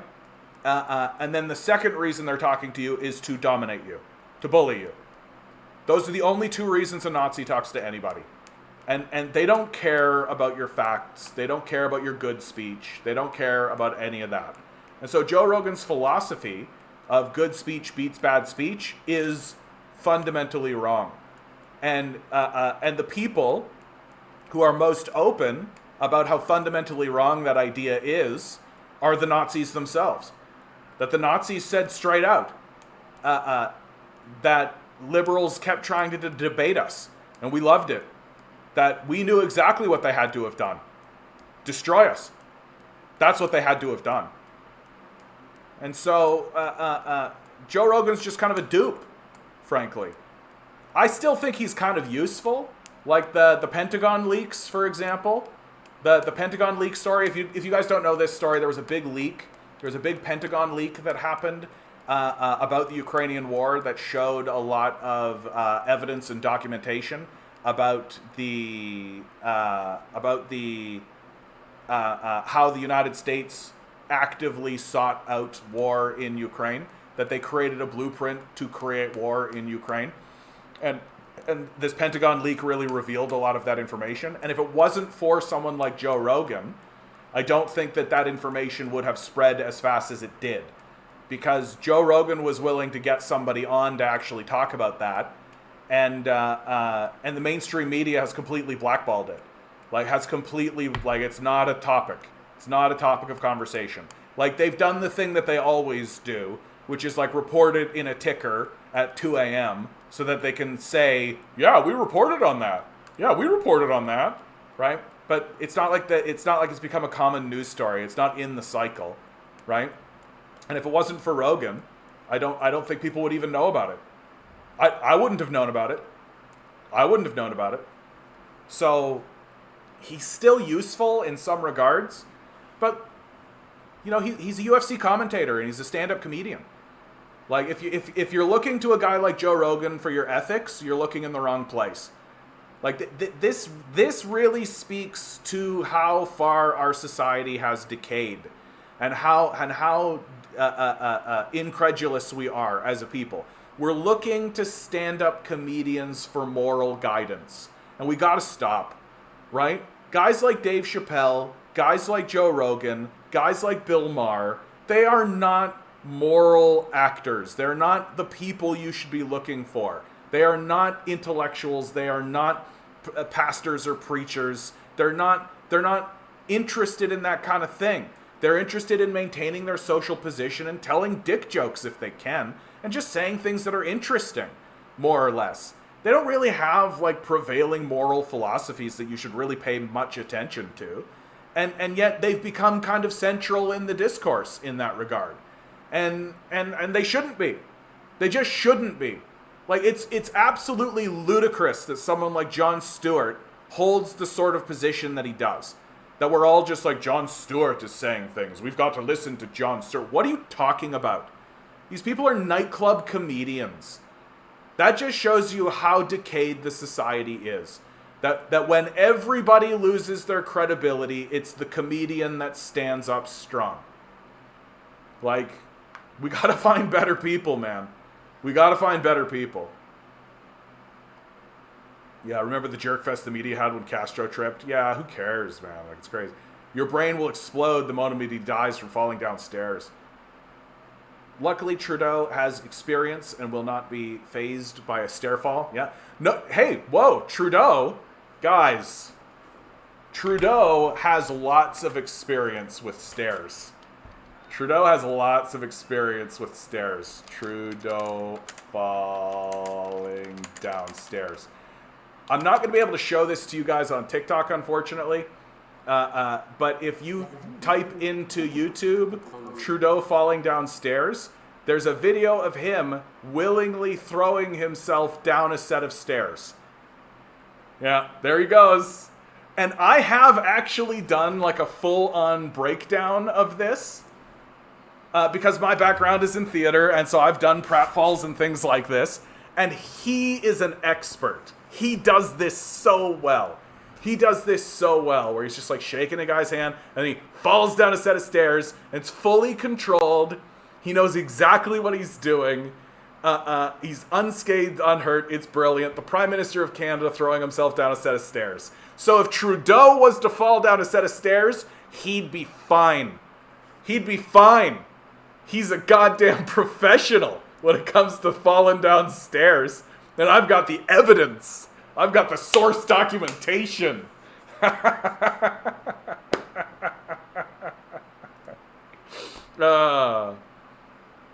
Midnight Rose says, you see, though, creating a trade bloc between North and South America would require the U.S. to accept that someone other than them might be equal to them, even remotely, and they'll never do that. Yep. You ding, ding, ding. You got it figured out. In fact, it looks like it's going to be quite the opposite. It looks like the United States is actually gearing up for a border scuffle with Mexico. Well, I shouldn't say it looks like. They're obviously building up for a border scuffle against Mexico. They've built the wall. They've got concentration camps. Right? They're pissed off that Mexico nationalized its lithium. I believe it was lithium. Like, Mexico found like the biggest reserve of lithium on the planet in its border, and the first thing it did is it nationalized it. So it straight up just said that lithium belongs to Mexico, right? Which has left United States corporations going, that could be our lithium! And so there's going to be a war, likely, right? That's how the U.S. does things. And so the idea that the U.S. would be like, we're going to create a trading bloc while gearing up to go to war with Mexico, like, that's not real. That's not real. China can't invade itself. You don't know what China can't do. Net Rando, good to see you, bud. Oh. Rusty, ask your question again. Serious question. Oh, okay, got it. Serious question. Would you consider the U.S. a neo-feudalistic yet? Or does it have a ways to go yet? No, it's already there. That the 2008 financial collapse basically did away with any mirage or idea that the United States is a capitalist state. It doesn't have a free market system. That if a company goes under, the government bails it out, right? So that's, under no circumstances is that a capitalist model. That what we are looking at is neo-feudalism or techno-feudalism, as I've heard it called before. That the structures that exist and the people who are in those positions are there, and should they get themselves into financial trouble, they will be bailed out because they are of that echelon now. They are of this community, right? So it is neo-feudalistic. I think that we're already there. I think that most people live essentially as feudal serfs, essentially. To weigh in the cynical possibility, perhaps Ronnie McNutt is a persistent anomaly because the CIA and its bots see its value as successful and damaging psychological warfare. Oh, interesting. So, like, a lot of the Ronnie McNutt stuff could just be, like, a bot. Like a bot pops in, says the Ronnie McNutt guy, says like, "Hey, you're like a guy that committed suicide. You should commit suicide." Oh, that's an interesting take, Bread Bunny. I'm gonna think like that from now on. I think I'm just gonna think that they're bots, because it just doesn't. It seems so crazy to me. Like at first I was like, okay, right, sure, but then it just kept persisting, and I was like, there's no way. Like I'm blown away that people even remember Ronnie McNutt. Like at this point, you'd think you'd be like this has like Harambe's staying power. This is like literally like when they shot Harambe, we're all just like, the internet went crazy, and now you say Harambe and people like hold their hands on their chests and all that kind of stuff. Like, did Ronnie McNutt have the same kind of impact and influence as Harambe? I don't think so. So I like your thing. I like that it's bots, probably. You're pro-capitalism? You probably shouldn't be, dude. Like, you probably shouldn't be. Biden took a tumble today, yeah. Hope that answers your question, by the way, Rusty. A house just up the street recently sold for $270,000. That's 3 times what it sold for just 2 years ago. I predict I'll have to find somewhere else to rent soon. Yeah, my landlord is a vampire. I'm convinced that what is going to happen to me is that they're going to rent-evict me. That 3 buildings down, they basically gutted the building and they're rebuilding it. And I think they're going to do the same thing here. So, from Swam, what do you think would happen if China actually invaded Taiwan? Personally, I think it would make China a threat. So, the only reason China will ever invade Taiwan is if the United States provokes them into it. That China does not want to invade Taiwan. They're not interested in the invasion of Taiwan. Let's set something straight right away. Taiwan is a Chinese province. Taiwan is part of China. Taiwan is not its own country. Taiwan has within it an independence movement, but why would it have an independence movement if it wasn't already part of China? So Taiwan is China, China is Taiwan. This has been internationally recognized since the 60s. This is going all the way back to Nixon. This whole idea that Taiwan is its own independent nation is extremely new narrative rhetoric that you should simply not believe. And so when we are discussing the relationship between China and Taiwan, it's a similar discussion between the United States and Florida, or the United States and Alaska. Alaska is a part of the United States. Florida is a part of the United States. Taiwan is part of China. And if you think anything else, you're wrong. Like, just flatly, we don't need to continue talking. You're wrong. And and so what's going on is that the United States is doing the same thing that the United States has always done. It's what the United States did in Libya. It's what the United States does in Somalia. It's what the United States did in Iraq. It's what it did in Afghanistan. It's what it did all throughout South America. It funds far-right separatist groups, arms them, in order to foment coups and create political organizations that will create disorder in the region so that the United States can achieve its own military goals. That's what the United States is doing with Taiwan, and China is going to respond to it. And China will respond to it if Taiwan attempts to proclaim its independence, i.e. become an American military base. The Chinese have made this very, very clear. They are not going to tolerate this, and moreover, they shouldn't. They shouldn't tolerate it. If you think that the Chinese should tolerate it, I think you're nuts. I think you're like crazy Skeletor level, just crazy raving lunatic nuts. Under no circumstances should a country tolerate a United States military base off of its coast on an unsinkable battleship. Absolutely not. That if the United States moves forward with Taiwan on that, and if the Taiwanese are stupid enough to go along with it, China should invade Taiwan and will be successful. Midnight Rose says Joe Rogan should have kept doing Fear Factor and all of that instead of platforming fasci types. Should have stayed out of politics. Yeah, I just think he was following his interests. Like, for real, like, I don't, like, maybe one day it'll come out that the CIA, like, here's what I think. I think that the CIA has a document on Rogan and that they are working Rogan, but I don't think Rogan is working with the CIA. Like, I think he's just a useful idiot. Like, I think that the CIA sees him as a useful asset and as a useful person, but that he's just kind of living his life and doing what he wants, more or less. And that the CIA doesn't really control him, which is why Rogan keeps platforming things that are inconvenient for the CIA. But while simultaneously also platforming CIA assets. I never got what the Joe Rogan hype is about. I completely get it.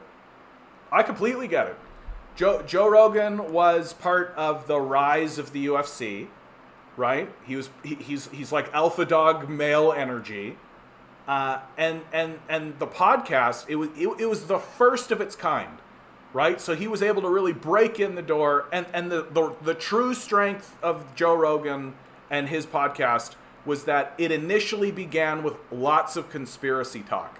And so he was really able to get a lot of those conspiracy folks in the door. And then, but then as it continued along and as it kind of grew, he started having really interesting conversations with interesting people in a media environment that was all about sound bites, right? Everything was just about sound bites. And here comes Joe Rogan being like, let's have a 3-hour conversation with an expert in the field. Like, it's interesting. And Rogan's pretty good at it. And by good at it, I mean he doesn't interrupt. And he doesn't put in his own bullshit, right? He'll let somebody talk, which is rare. Like, everybody's so exhausted with this corporate media bullshit where you get like Sean Hannity interrupting everybody every 2 seconds, right? People want to know things. People want to hear things. And I think that that's really what's done it. And that really it's just luck more than anything. It's just dumb luck more than anything. The Joe Rogan story, like, he's a great guy. Like, he's doing what he's doing. He's got all of the same flaws as every American has. But he just happened to be the guy that hit record when he was having conversations with his friends. That's it. Yeah, China can't invade Taiwan any more than the U.S. government could invade Rhode Island. Self-invasion is a nonsense idea. I'm trying to convince my parents to put a portrait of Mao Zedong and the USSR flag outside my house. Wish me luck. Dude, they're not going to go along with that. From everything that you have told me about your parents, they are not going to go along with that.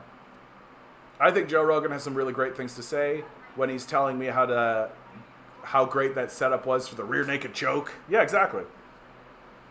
There's a cottage on the beach that is literally the size of my shed going for $2 million right now. Ontario is out of control. Yeah, the average rent is $2,600. Like, it's stupid. Average rent for a 1-bedroom, $2,600. Are you kidding me? Like, I should just go move into a cardboard box and sublet this place for $2,600. I'm thinking of putting out my Palestine flag. I'm a little nervous of the violence it would attract, though. Maybe after my kids move out, yeah. CR Hugh, good to see. I feel like I haven't seen you in a long time. CR Who, good to see you. I'm trying to catch up with my stream here. The victims of communism about all the people dying under the USSR has been debunked. Yeah. Like, if you include Nazis as victims of communism, you are not credible. Full stop. We don't need to move any further. If you're literally going to stand in front of me and say, the communists killed a bunch of Nazis, I'm going to go, yeah. And?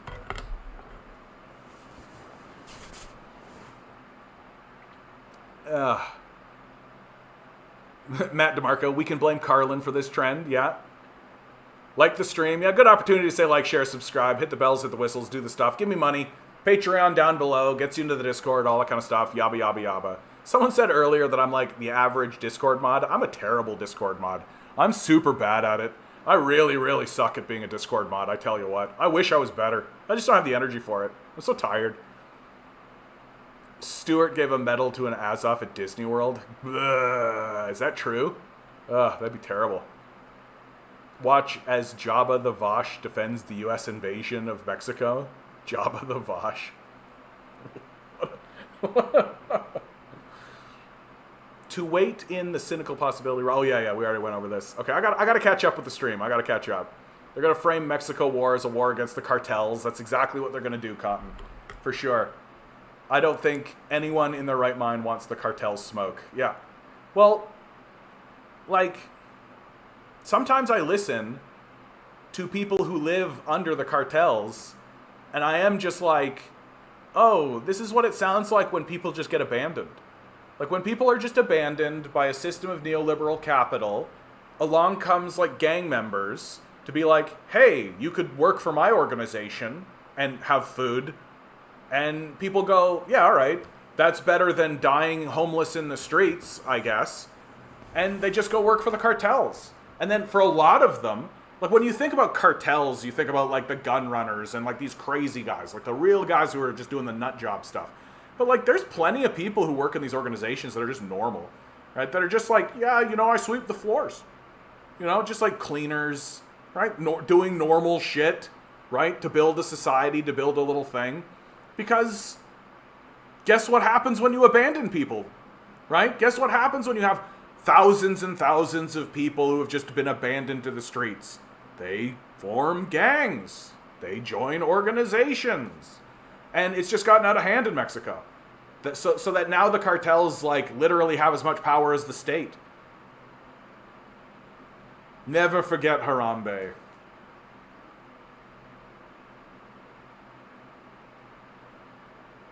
Thanks, Rusty. Just ask John Cena. I would if I could find him. Biden just fell to the floor. Yeah. Oil is not pivotal anymore. It matters a bit in this war, but the next war, it won't matter. Yeah, I think things like lithium and cobalt are going to matter a lot more.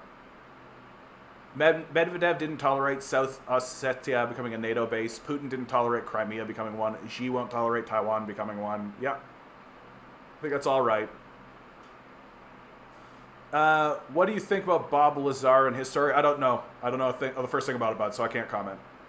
If Rogan platforms a couple of CIA assets, but then gets to platform Annie Jacobson, who tells the full story of Operation Paperclip in her husky voice, huge win.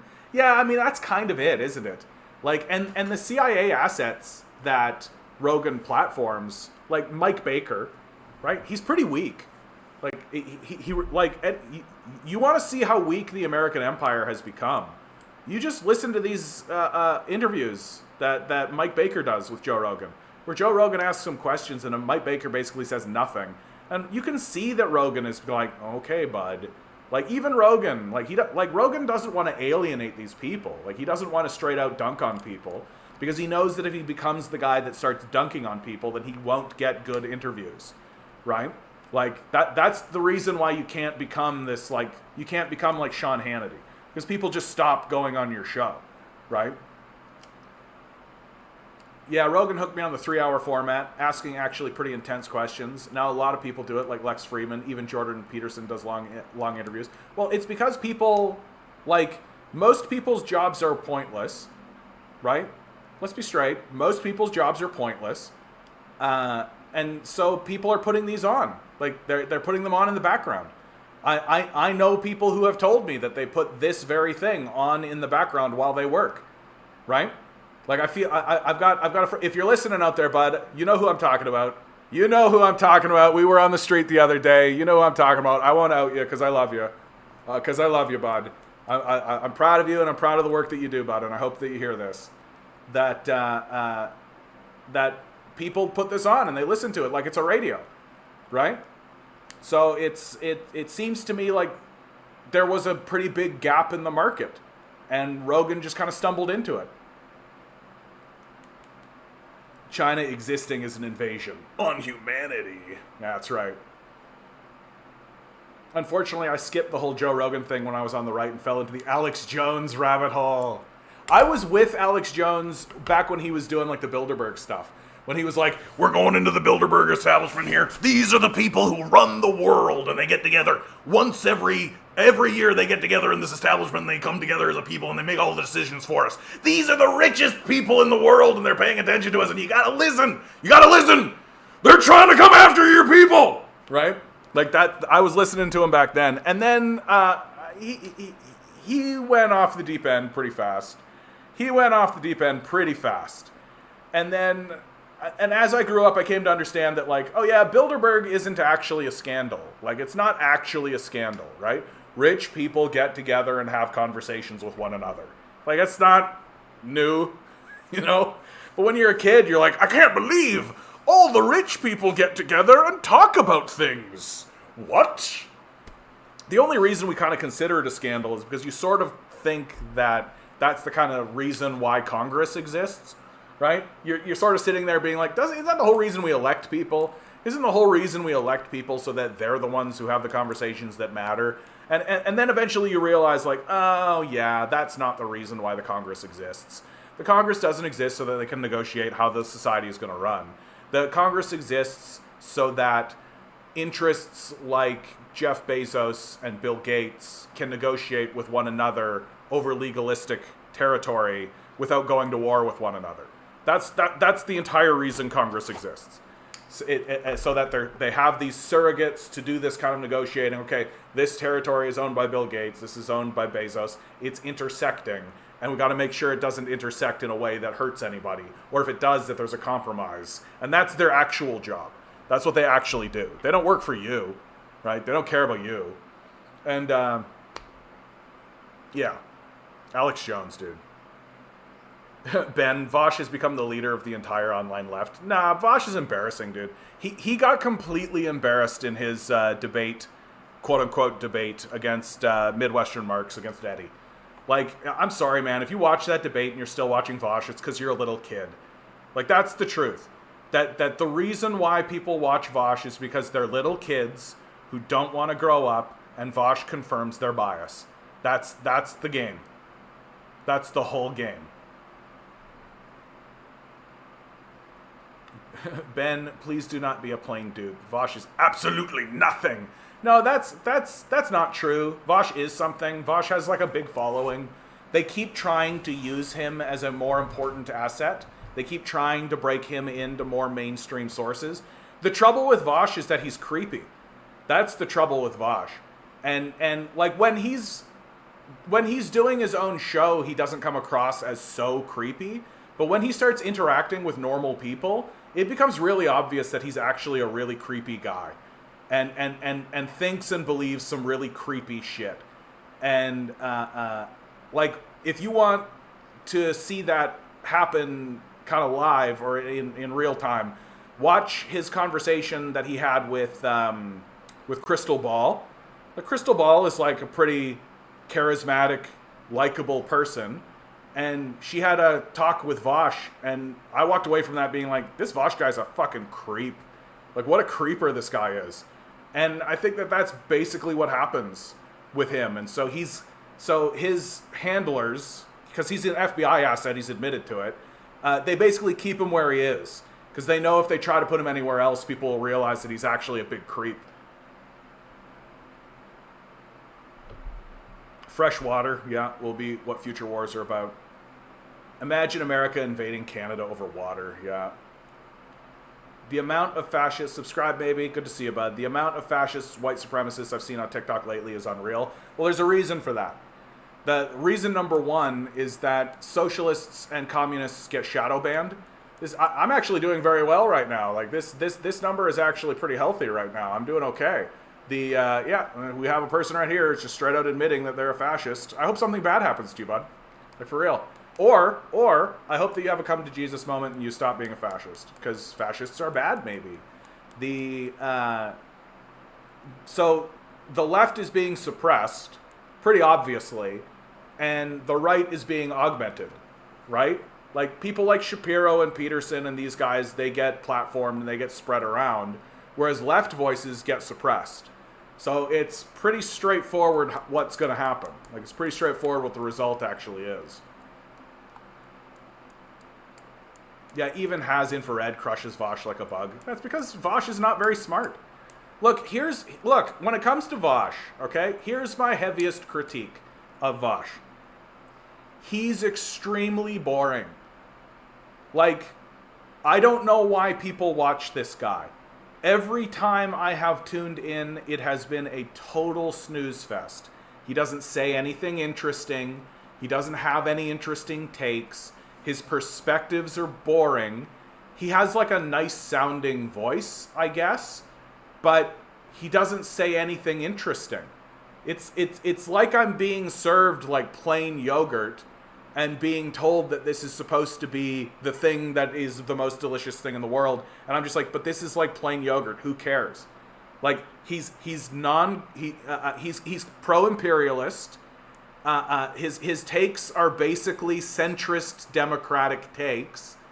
Like, why should I bother wasting a moment of my time on somebody who's so boring? Like, and incidentally, I'm going to say this, and I say this every single time, especially when Vosh comes up. If you ever hear me levy this critique, that something is boring, that's the heaviest critique that I can levy for anything. Like, at least Donald Trump was interesting. Like, if I'm saying that you're boring, like, I think it's over for you. I think that you should stop doing what you're doing, and you should go on and do something else. Just don't be boring. And Vosh is the definition of boring. He doesn't really talk to interesting people. When he does talk to interesting people, he just interrupts them, and it makes the interview tedious. I think he's a tedious interviewer. I think that he's obviously ideologically motivated, and his ideology is just do what the FBI has told him to do. I think he's a spook. Like, and so he's boring. He's not interesting. And he's not interesting on purpose. Jones has or had an issue with Adderall and booze. Made for great entertainment, though. Yeah. Take you for life. Funny that Chrystia Freeland was just at Bilderberg. Yeah, it's a scandal. It's illegal for Canada's elected officials to meet in private without disclosure with non-government entities, such as Bilderberg. Yeah, since when have these organizations ever given a shit about the rules? Like, what are we talking about? They don't follow their rules. I don't see why we should.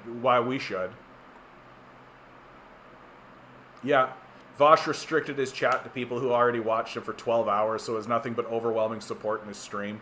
Wanted to spend the whole time ignoring history and context. Dude, this choice alone. Are you kidding me? Making your chat a circle jerk on purpose? Wow. I have a 5-minute restriction, and you have to subscribe. So you subscribe, and then it's a 5-minute wait, and then you can comment. And I only did that so that spammers wouldn't be part of it. Like, that's brutal. That's brutal. That's brutal. Telling people how successful they can or should be is wrong. Okay, so if Ted Bundy is a successful serial killer, we shouldn't tell him to not be a successful serial killer, right? I know that's an extreme example, but there are very clear examples of times when it is wrong to be successful. Like, what's success? How does somebody be successful in the society? I mean, even Hakeem ate him up. Yeah, in their debate, Vosh went on afterwards saying he wished the U.S. had bombed Hakeem's home in the Iraq War. Yeah. Time and time again, he gets shown up as a tool because he's a creep. Like, he's a creep. He's a creepy guy. Jimmy Dore is left in the social democratic sense and gets guests right. Jeff Sachs, Chris Hedges, Glenn Greenwald. Yeah, I think that's right. Like, Jimmy Dore is a bit of a mixed bag. I think that his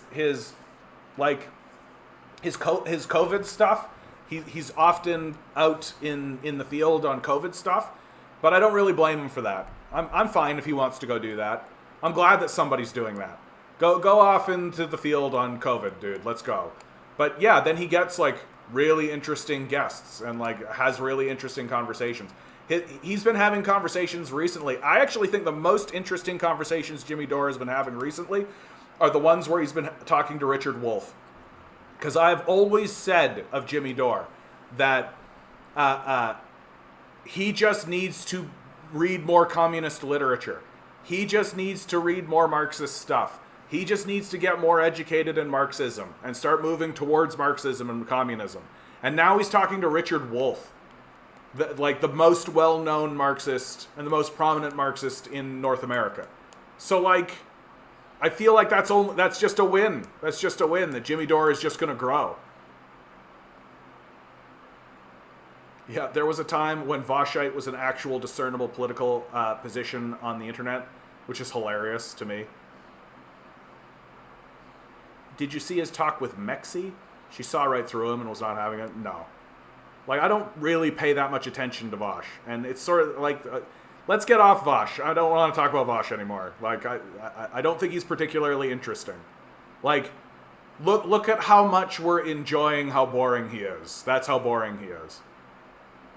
I was called the F word, the N word, the J word, the Q word, the S word, all in one paragraph, but I made the F and C word apologize for even suggesting I was a Redditor.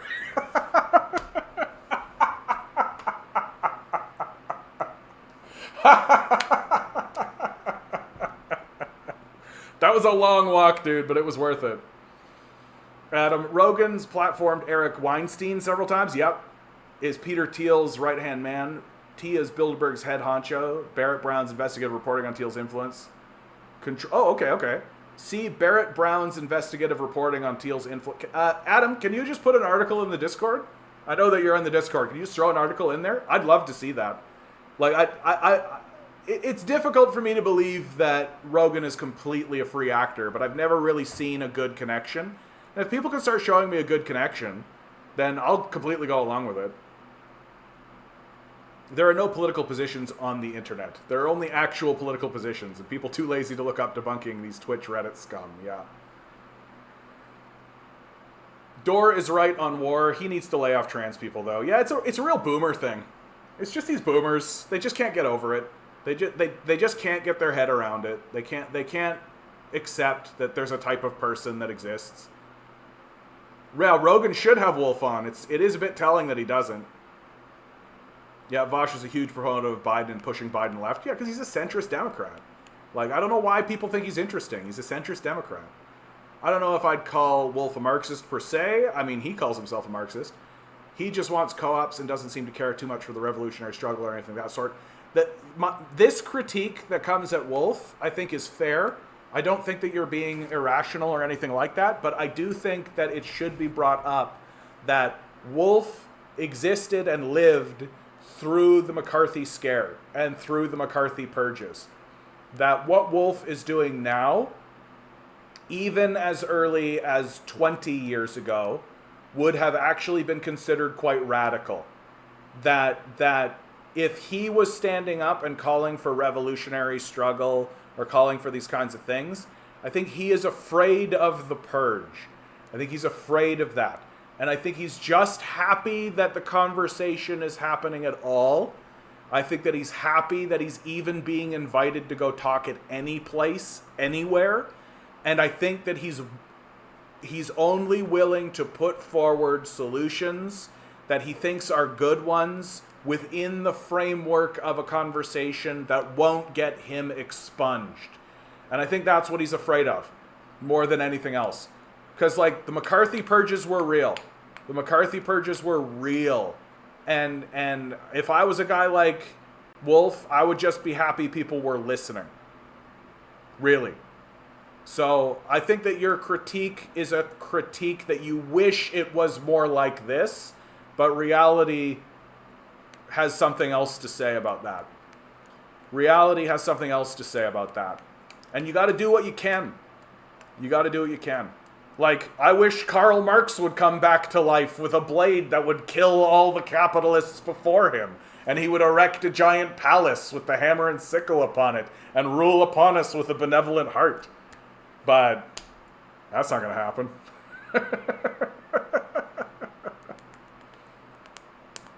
You want to move to the GTA? Are you in Toronto, Ben? Because a move to the GTA seems like a bad idea, unless you're in Toronto. Jimmy Dore and Kim Iverson on COVID, I'm like, whatever, but you can't fault their courage. And Kim legit quit Rising for not letting her interview Fauci. How does dodging hard interviews helps? Yeah. I fully believe that Wolf is just being prudent. Yeah, hiding his power level. I think that that's right. Kim was probably the first visible online-only journalist of any visibility to call bullshit on Ukraine war and run Mearsheimer clips on The Hill Rising. Yeah, more like her, please. No, they'll be purged.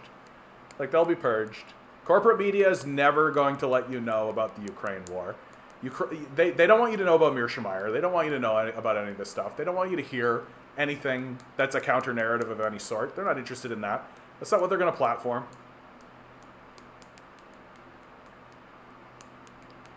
Yeah. Well. So there, I did it. I caught up with the chat. Yeah, everyone should study. I agree with this completely. Everybody should study and read Adam Smith, John Locke, GMK, Karl Marx. Absolutely. There's a reason why you don't. There's a reason why you're taught something else. There's a reason why you read Tom Hardy's Test of the Duverilles 3 times in high school. Like, there's a reason why you don't actually listen or read economists, right? There's a reason why you don't do any of that kind of stuff. Capitalism manages to feed more people than communism does. That's hilarious. Literally all of the major famines that are going on today are capitalist generated, right? That's comedy gold. Karl Marx is a Zionist. That's absolutely hilarious. Like, this is why I don't pay too much attention to my TikTok stream, you guys. Like, you're genuinely saying that Karl Marx was a Zionist before Zionism existed. Like, that's what you're actually saying. Like, what are you talking about? What are you talking about? Or are you just being anti-Semitic? Like, you're just using the word Zionist instead of Jew. Right? Pretty brutal. If you need a feel-good moment, search for the video of 40 teens beating up 2 Marines. Wild. Wild. In communism, you get to vote once. Nope. Capitalism produces, but it doesn't distribute. I think that there's truth to that.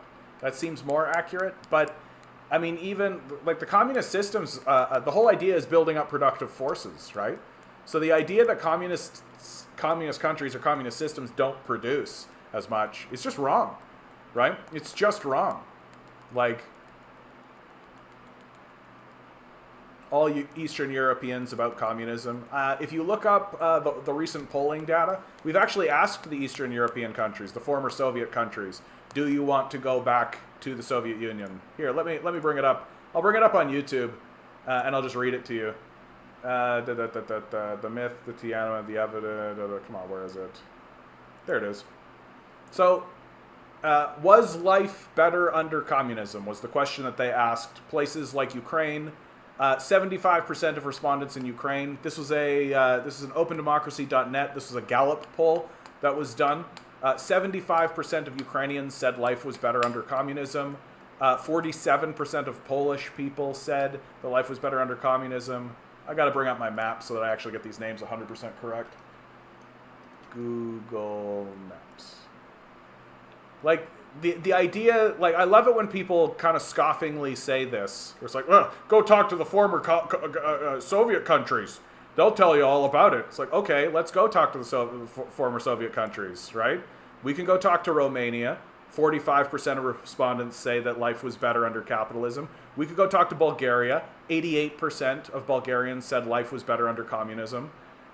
We could go talk to Hungary. 92% of Hungarians said that life was better under communism. What's this one? What's this one right here? So not Romania. Serbia. 81% of respondents, 81% of Serbians said that life was better under communism. Like, even, and when it's not the majority opinion, like, it's not the majority opinion in Poland, and it's not the majority opinion in Romania. It's in the high 40s, high to mid 40s. The lowest that it actually goes is 41% in Slovenia. So,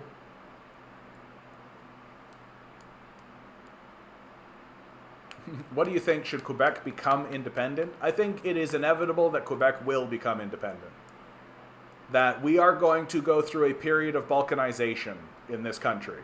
That we have no unifying projects. We have no systems in place that are actually designed to unify the people. The primary ideologies that have taken hold are hyper-individualism, which is all about abandonment. Once the United States dollar declines in value, people won't even have the dollar anymore as a way to unify themselves as a people. And so I think the balkanization of Canada and the United States is coming. I think it's going to happen a lot faster than you think it's going to happen. You think about a place like Texas, right? Like, once the value of the dollar declines and once the United States starts to default on some of its debts, it's going to have to start taxing the rich. And the rich are not going to want to be taxed. We've seen the lengths that they're willing to go to not be taxed. Elon Musk already lives in Texas. Here's an easy narrative. We should separate so that everyone can not pay taxes to the federal government anymore. And a lot of working people in Texas will go, yeah, that sounds great. Like, there's already in some of these places as high as 40% of the population is saying that they want independence. Like 40% of your country already, or of your state rather, already. And that's amongst also Democratic voters. So we are looking at a situation where once the value of the dollar declines, which is going to happen real fast, sooner than you'd like,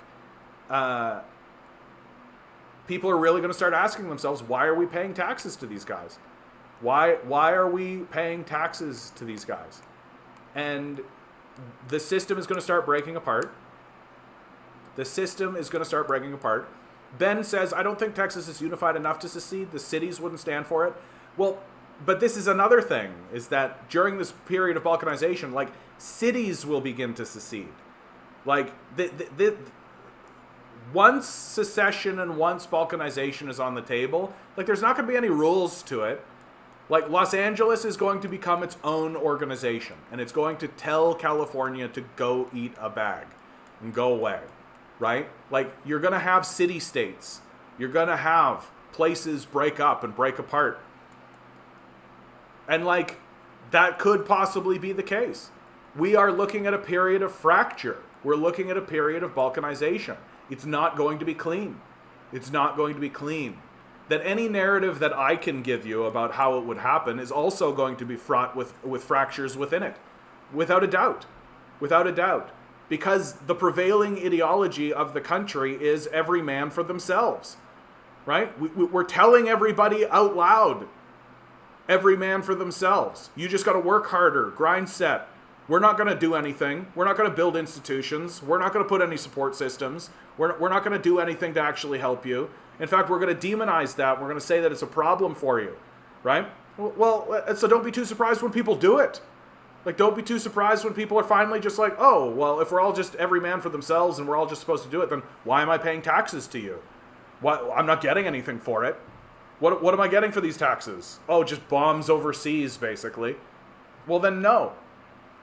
Right? And the balkanization process is going to happen. It's going to happen fast. And moreover, if you study the decline of empire, it's actually the most likely thing to happen. Like, the most likely thing to happen going into the future is that the United States and Canada break apart. It's the most likely thing. Like, the United States is going to cease to exist. Like, there'll be an institution called the federal government that will rule and prevail over, like, a section of the United States. And that will be called the United States. Because it will remain as sort of an edifice. But it's not going to be the same thing. It's going to be different. It's going to be different.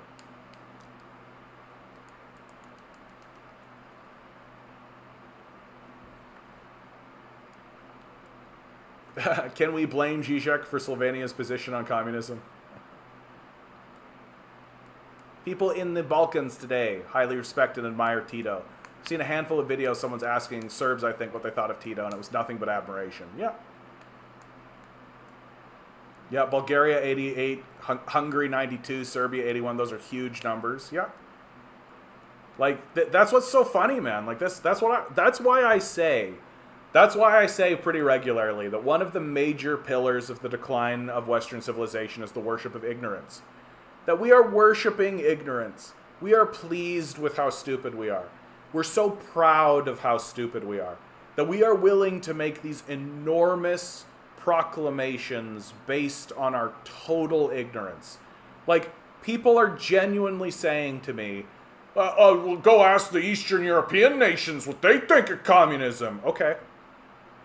It's easy to find. It took no time whatsoever. They want communism back. This worship of ignorance is a massive problem. It is a massive problem for the West. And I think there's no stopping it now, because it's become institutionalized. That when you have massive major organizations like the Foundation for Economic Education, the Fraser Institute, when you have these enormous institutions that are dedicated to ignorance, that are producing people into the world who are hired by billionaires to be ignorant and illiterate, it's going to cause major problems in the society. That you can't actually build a successful society off of ignorance. You need to actually know things about what's going on. Or, and this is very important, you have to at least be interested in knowing what's going on, right? Whereas the people who are coming out of these institutions, like the Mises Institute, the PragerU, the Fraser Institute is the big one here in Canada, they're proud of their ignorance. They're proud of how stupid they are. And they think that if you talk about what is actually happening, that they insist that you're the crazy one. So they've been trained to gaslight people. And they're worse than ignorant, because they actually think they know something. And it's gotten... And because these institutions exist at the highest level of the society, like if you graduate from the Fraser Institute, you can be published. You can get published in the newsprint and the news press. You can become a journalist, a propagandist. You can become a voice in the society that people are supposed to take seriously. So we've entrenched inside of the very fabric of our society on an institutional level the worship of ignorance, and made ourselves stupid on purpose. And if somebody stands up and says, but this is obviously working, like case in point, clearest example I can give of this is anybody who's arguing against the idea that there should be a single-payer healthcare system in the United States and Canada is a dumb, illiterate ignoramus on purpose. You are purposefully stupid. You are intentionally making yourself a moron. Because single-payer healthcare systems exist in most of the rest of the world and are highly successful. The evidence is overwhelming. It is extremely obvious that this is the case. That even if you think you might have a superior model, you should start with the model that actually works, because we've only tested it over 100 times and it's been wildly successful. And yet, the conversation in the United States pretends like that's not the case, because we are littered with people who are intentionally stupid on purpose and have been trained to maximize their ignorance and be proud of how stupid they are. So the society is going to decline, and it's going to decline rapidly. Because the rest of the world refuses to be ruled on principles of ignorance. They refuse to be ignorant. They refuse to be stupid. They refuse. They are outright refusing to do that. They are saying, no, we want to be ruled by facts and evidence. We want to know what's going on. We want to know what's going on in the world. We want to move forward as intelligently as we possibly can. We would like to build infrastructure, improve the quality of life for our citizenry. We would like to do these. We're not telling our citizens that it's all about grind set and that we're going to abandon you and it's your fault if you're poor and all of that, because it's obviously false and phony. We want to know our own history. We want to listen to the history of our own people. Like, you don't think that China, for example, doesn't know its own history? You don't think they don't know about the 100 years of humiliation? You think they don't know about Mao? You think they don't know about Dang? You think they don't know about their own history? The way that the United States refuses to acknowledge its own history? That the history of the United States is one of slavery? Like, the United States is literally purging its own history from its own institutions. Like, you cannot run a society this way. You cannot run a successful society this way. People absorb beliefs from society and accept what they're told as a simple, irrefutable truth. Actual study and reality don't exist to a lot of people anymore. I blame our education systems. I think it goes beyond the I mean, I also put a lot of blame on the indoctrination system that we have. Like, the system is designed...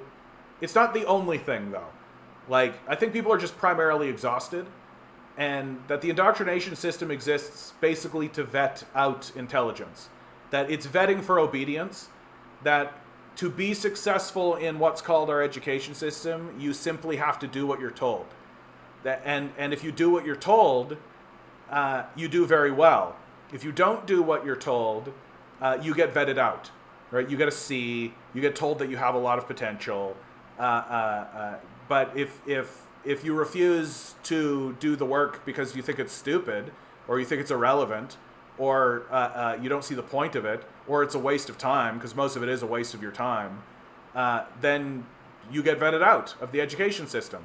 But if you just say yes, sir, right, then you get good grades. You move on. You get called a role student, right? You get the high marks. You get to move on to university, where you continue saying yes, sir, and you keep saying yes, sir, until you get the high-paying job where your job is to say yes, sir, and then you sit on a board or become a CEO or a director, all that kind of stuff, saying yes, sir, to the people who own the system, which is the capitalist class. Like, we are ruled by a system that's essentially run by stupid yes men who believe that they're educated when they're not, because they don't actually know anything. Like, what they know is, I should do what I'm told, because that's what the system vetted for. And then on top of that, everyone's so overworked. Like, we work more than medieval serfs work. Like, we work more than the feudal serfs worked. Like, we keep getting told that capitalism's this great system, that, like, oh my God, everyone's life is improved, all that kind of stuff. We work more than feudal serfs. Like, your life is not better than a feudal serf. You have fancier gadgets. That's what you have. You've got fancier gadgets. And it's questionable as to what these are doing to us. It's questionable as to whether or not these are good for us. Right? And and so we're exhausted. We work harder than feudal serfs do. So we're exhausted. So we can't possibly even begin to do any research on and find out whether or not what we were taught through this indoctrination system has any validity. And those of us that do take that time, and those of us that do put aside the energy to be able to do it, and those of us that do the research, and those of us that do read the things we weren't taught, right? We get called kooks because we're not saying yes, sir. So the system reinforces itself. And the rest of the society is not going to tolerate it. The rest of the world society is not going to tolerate it. That we are going to decline. Our decline is going to be very rapid. We're going to, like, as we collapse into our own ignorance, we're still going to be saying how great we are, and that we're the greatest country in the world and all this kind of stuff, while we collapse inward and then begin to balkanize. And the rest of the world is going to be like, no, we need to turn to stability. We need to turn to systems that are stable, because you can't, like, this isn't stable. We're not a stable system. And it's going to get really obvious, if it isn't already obvious to you. Like, I don't know how many economic collapses you have to go through, but you can't wait for the moment. I work a full-time job, bud. This is what I'm talking about when I talk about the worship of ignorance. Like, when I talk about the worship of ignorance, like this kind of comment, keep collecting checks, bud, that's a comment that comes strictly from ignorance. You don't know anything about me. You don't even know my name. You don't know what I do. You don't know what my job is. You don't know what my education is. You don't know anything about me. But boy howdy, are you ever sure I'm collecting checks? Boy howdy. You're an ignorant person. Stop worshiping ignorance. Stop worshiping ignorance. Just stop. You can stop right now. You can just stop worshiping ignorance. You can stop being proud of how stupid you are. You can actually try to learn something and try to know something and stop saying things that are obviously coming out of a place of total ignorance. You can just stop right now. You could. Yeah, late stage capitalism education is a waste of time. Actually, Peter Thiel gets this correct. He hates academia for being self-propagating. Like, silly commie, Chinese people can't be experts on themselves. They're lying bastards. You got it, Ligand Z. You got it, dude. You nailed it. I remember being in school, this is from Midnight Rose, being told that you need sources for what you say. But you're never asked to actually verify the source and make sure that they're saying is true, as long as it isn't Wikipedia. Yeah, like if it's the National Post, right? Like if you source the National Post, that's good enough. So when the National Post says 100 million people died in communist China, then you just take it as true because the National Post said it. Even though when you ask the National Post what their source is, it's trust me, bro. Iran is becoming the center of world trade. Tehran is at the south edge of the Caspian Sea and boasts EST and BRICS. Yeah, dude. Like, BRICS is a powerful organization that's emerging from all of this. While the United States is going into decline, like China, India, Saudi Arabia. Sorry, someone corrected me on this recently. It's not Saudi Arabia. China, India, South Africa, Brazil, and who am I missing? China? Oh, Russia. So Russia, China, India, South Africa, and Brazil have all created a trading alliance with one another. Look at how much coast that is. Look at the coast. Look at how huge that is. Right? Like that's most of the world. That's most of the world's population. It's most of the world's population. Russia, China, India, South Africa, Brazil. Like, you are looking, and on top of that, tons of other nations have applied to join. Tons of other nations are planning to join. Russia and Iran are passing Suez Canal and having a shorter route to Asia. Yeah, I think one of the most clever things that's happening over this period of time is the Belt and Road Initiative, the building of this high-speed rail system all throughout the continent that is actually going to go through Saudi Arabia and then probably under the Red Sea. Probably under the Red Sea. That Saudi Arabia is building a city that they're calling Neom right here. And I think that it is being done so that they can build... It's not under the Red Sea. It's going to be under the Gulf of Aqaba. I think that they can build it right under here. Boink. And connect into the Suez Canal from it. Yeah, even Mexico's asking to join. Yeah, anything to get away from these psychos. Anything to get away from these psychos. Right? Ugh. People talking about Zionists in the chat, dude. I'm skeptical. I'm skeptical. I'm always skeptical when people start bringing up Zionism. It feels like it's a cover for just anti-Semitism and anti-Semitic shit. Plus, Africa and Asia want to get in on the Belt and Road Initiative because they know the U.S. is predatory and doesn't want their countries to develop. It is huge. Like, what we are seeing is absolutely monstrously huge. That China is the beating heart of this huge trade organization that is coming up that is most definitely rivaling the hegemony of the United States. And if the United States continues to act the way it's acting, it will become isolated.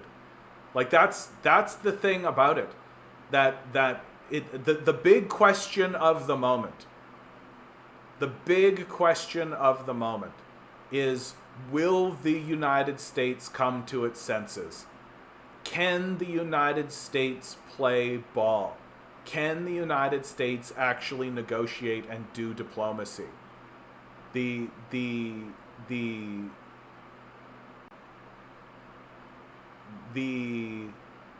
rest of the world wants to trade.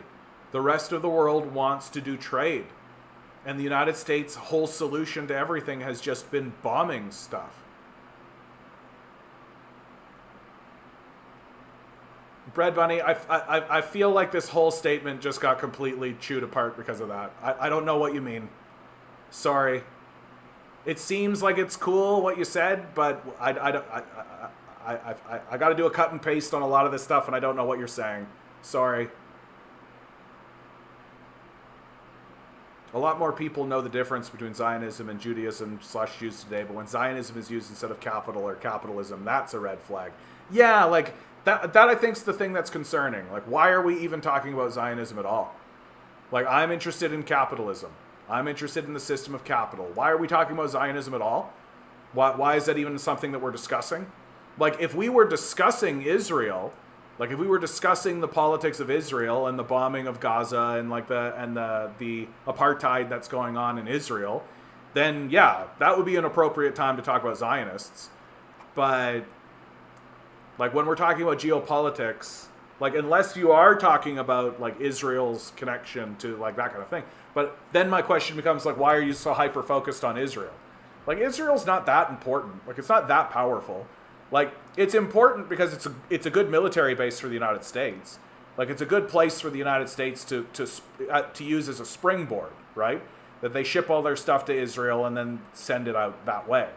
And it's a good military base. And it's also a good way to make sure that the rest of the world, that Africa is cut off from the rest of the world, right? That China wants to get the Belt and Road Initiative into Africa, but it can't do that through Israel because Israel is right here. It's right here, right? So they got to negotiate with Saudi Arabia, and Saudi Arabia is going to build a rail under here.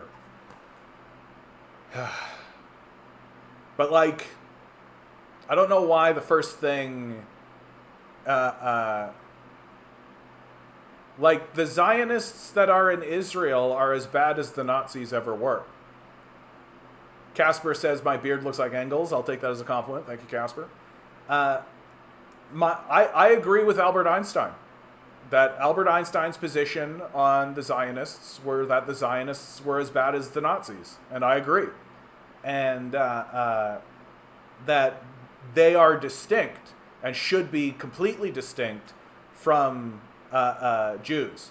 That the Jews that exist in the world, like Zionism is a political organization that exists in Israel, and it is distinct from Judaism. And so these are the things that need to be, there are distinctions that need to be drawn.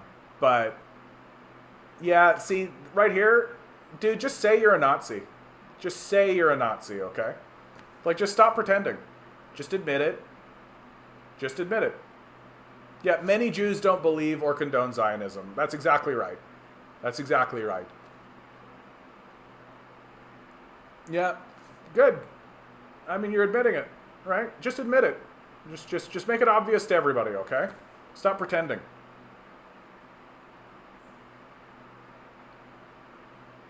Wasn't it found that U.S. police were going to Israel to train with Israeli apartheid forces? Yep. Yeah, Israel is a colonial experiment to plant a base. Yeah, for sure. Like, that's what it is. Like, it's the United States understanding that if they wanted to have a foothold on the region, that they needed to have something, and so they got something. And this is what they got. News Pro 2022. Don't know if I've ever seen you here before, bud. Good to see you. Yeah, corporates versus conservatives. Hopefully they'll wipe each other out. Yeah. See, again, here's the worship of ignorance coming out of Danny. Get off welfare. I work a full-time job. You don't know the first thing about me. You don't even know my name. You don't know anything about me. You are literally ignorant, and you are speaking from a place of ignorance. And you're happy about it. You're proud of it. My advice to you would be to stop worshiping ignorance and try to know something before you comment on it, okay? Yes, I'm a communist, dude. It's in the name. I'm the Canadian communist. See the Canadian flag? See the communist symbol, right? My name is the Canadian communist.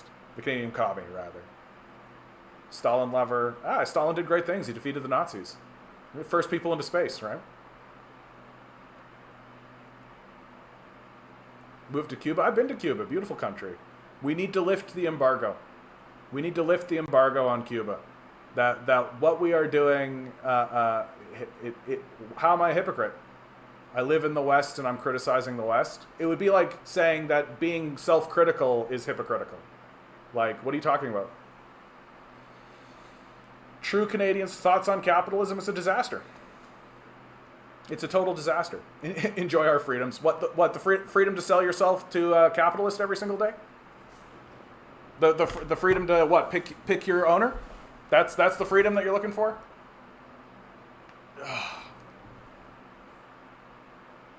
No, the system of capital, I literally call it a death cult. It's a capitalist death cult. Freedom to take trash like this. I assume you mean talk trash like this? Dude, the only reason you're saying that is because you've never gone onto Asian social media. Like, people in China and India and all these places are very critical of their government. Like,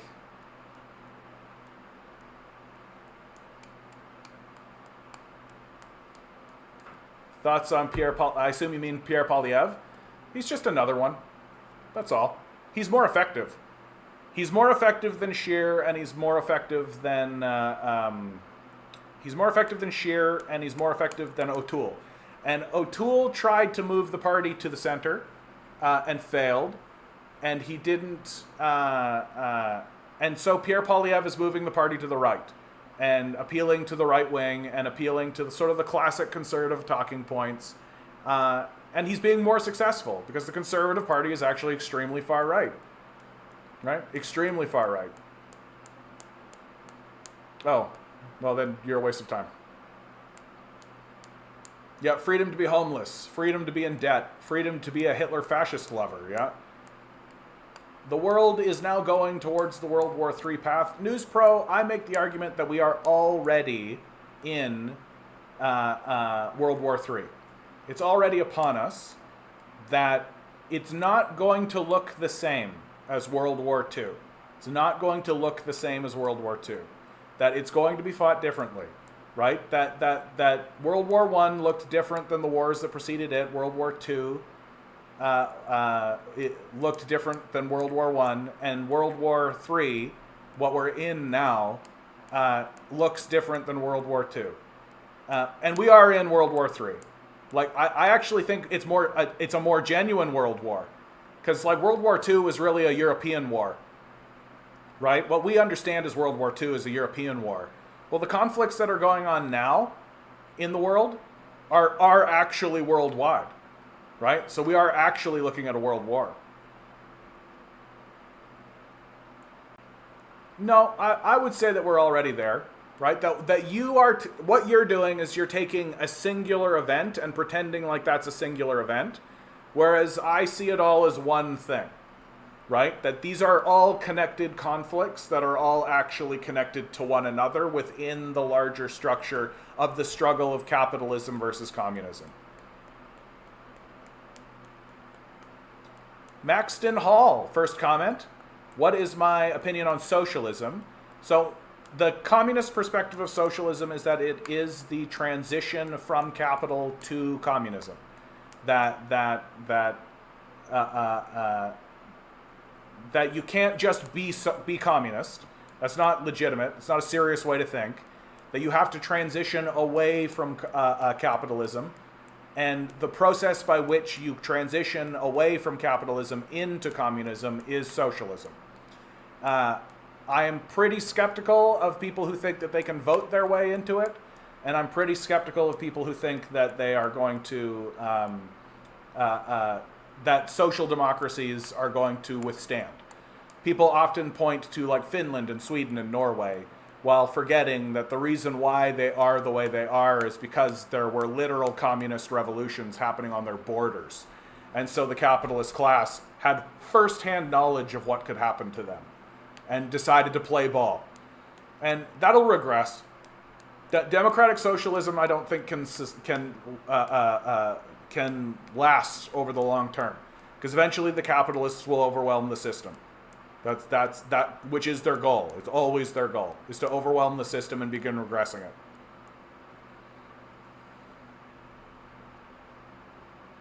CR Who, freedom is bad. Freedom is defined individually, so it always overlaps and infringes on someone else's. Then it fights resolving the conflict in any rational way. Well, this is you're touching on something that I actually do think, because I don't necessarily think that freedom is bad, but like, what is freedom? Freedom to do what? Freedom for what? Right? Like, the founding fathers of the United States probably believed that they were free. What, free to own slaves, right? Like, free to own people, right? So, like, people who are walking around saying, we want freedom, I'm like, okay, freedom to do what? Is it the freedom to own someone? Because if it's the freedom to own someone, I think that that's probably a bad idea. I think that's probably a bad idea that I'm not going to tolerate. Like, the freedom to just kill someone. Like, no, you shouldn't have that freedom. That's not a freedom that you should have. So when you say, I want freedom, what is it that you're actually talking about? Let's get a little bit more specific about that. Yeah. John, do you know what the causality ratio in Bakhmut, eastern Ukraine was? 100,000 in a few months. World War I levels. Yeah. This is what I'm saying. Like, that the only reason people are fooling themselves into thinking that we're not already in World War III is because they think that, like, okay, there's a conflict here, and that's separate from this conflict, which is separate from this conflict, which is separate from this conflict, which is separate from this conflict, which is separate from this conflict. But, like, everybody's in conflict with one another, and it's all connected underneath an international system. And there are there's an emerging international system that's fighting against the old international system. And all of the fight is along these international system lines. What is this but a world war? The minute you stop pretending like all of these conflicts are regional and you start understanding that they are actually all rooted in international politics, the faster you will realize that this is World War III. Just because the nukes haven't dropped yet doesn't mean it's not already World War III. Like, and will we get there? Time will tell. Yeah, we've been training Nazis in Canada since 2016 to send them back to Ukraine to fight Russia. Even Angela Merkel said that that was the reason they wouldn't follow the Minsk Accord. Yeah. The problem with the Nordic countries is that they still hyper-exploit the global south and extract value, via unequal transfer. It just creates an aristocracy of labor at home. It fixes nothing, yeah. Revolution, time to freeze bank accounts, yeah. Well, wait until they digitize the currency. So what's the other way of getting there? I mean, non-participation is a good way, right? Like strikes. When the New Deal was passed, it wasn't passed because the ruling class was good people looking to solve solutions, solve problems. It was happening because there were communists and socialists and labor unionists outside the halls of power. That we need to stop participating in this system and surround the halls of power, and simply tell these capitalists to get bent, go away, and there will come with that a high degree of violence because the capitalists aren't going to just let that happen, right? They will shoot, like we've already seen them do that. The history of the labor movement is full of bloody violence. The first aerial bombardment on American soil was the United States corporation bombing striking union workers, miners, right? Like, it will be violent because the capitalists will make it violent as a guarantee. That's the only language they speak. It's the only language they speak. That's why you can't negotiate with it. That's why you can't vote your way out of it. Because the only language that the capitalist understands is violence. That's why the most effective tool that it has is the withholding of food and shelter. And they're well aware of it. You can Google, one of my favorite things to point to is there's a billionaire by the name of Charlie Munger, rather. Agony video.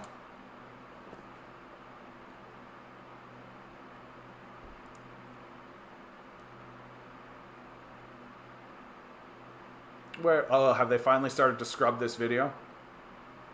You can find a video of Charlie Munger saying out loud to people that the reason why people participate in this system The reason why people participate in this system is because if they don't, they will experience agony. They know that what they're doing is withholding food and shelter. They know that what they're doing is withholding food and shelter. So that you will work for them.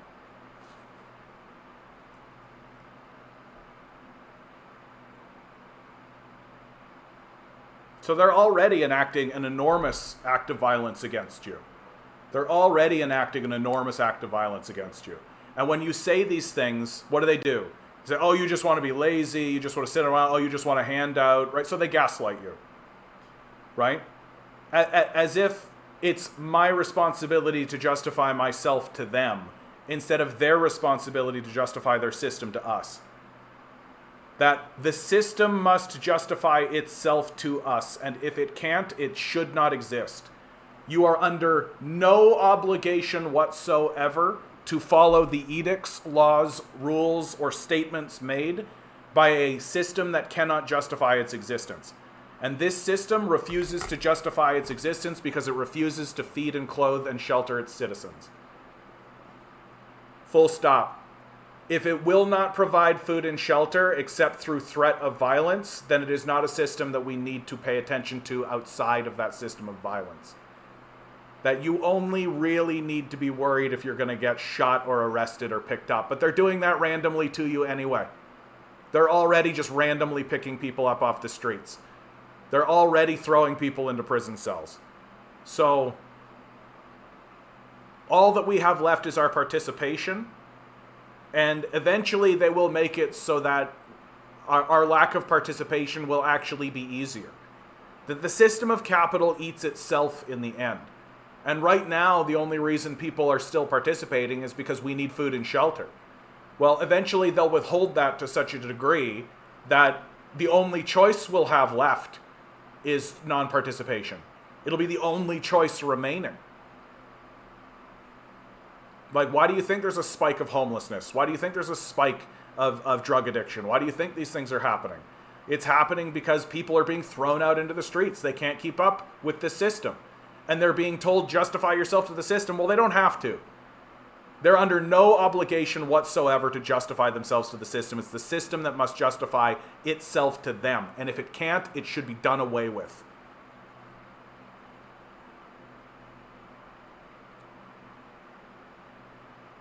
Yeah, why wouldn't the USA help their slaves? Bread Bunny says, they are being judgmental to you more than ignorant. Judgment lacks mindfulness. Judgment is asserting a false perspective as it lacks any physical or describable observation, different from critique, which is reflection upon mindful observation. Nah, Bread Bunny, I think they're just being ignorant. Like, I just think it's ignorant. They want to believe what they want to believe because it makes them feel better. Because they're proud of their ignorance. It gives them a little bit of dopamine in their brain to think about the world this way.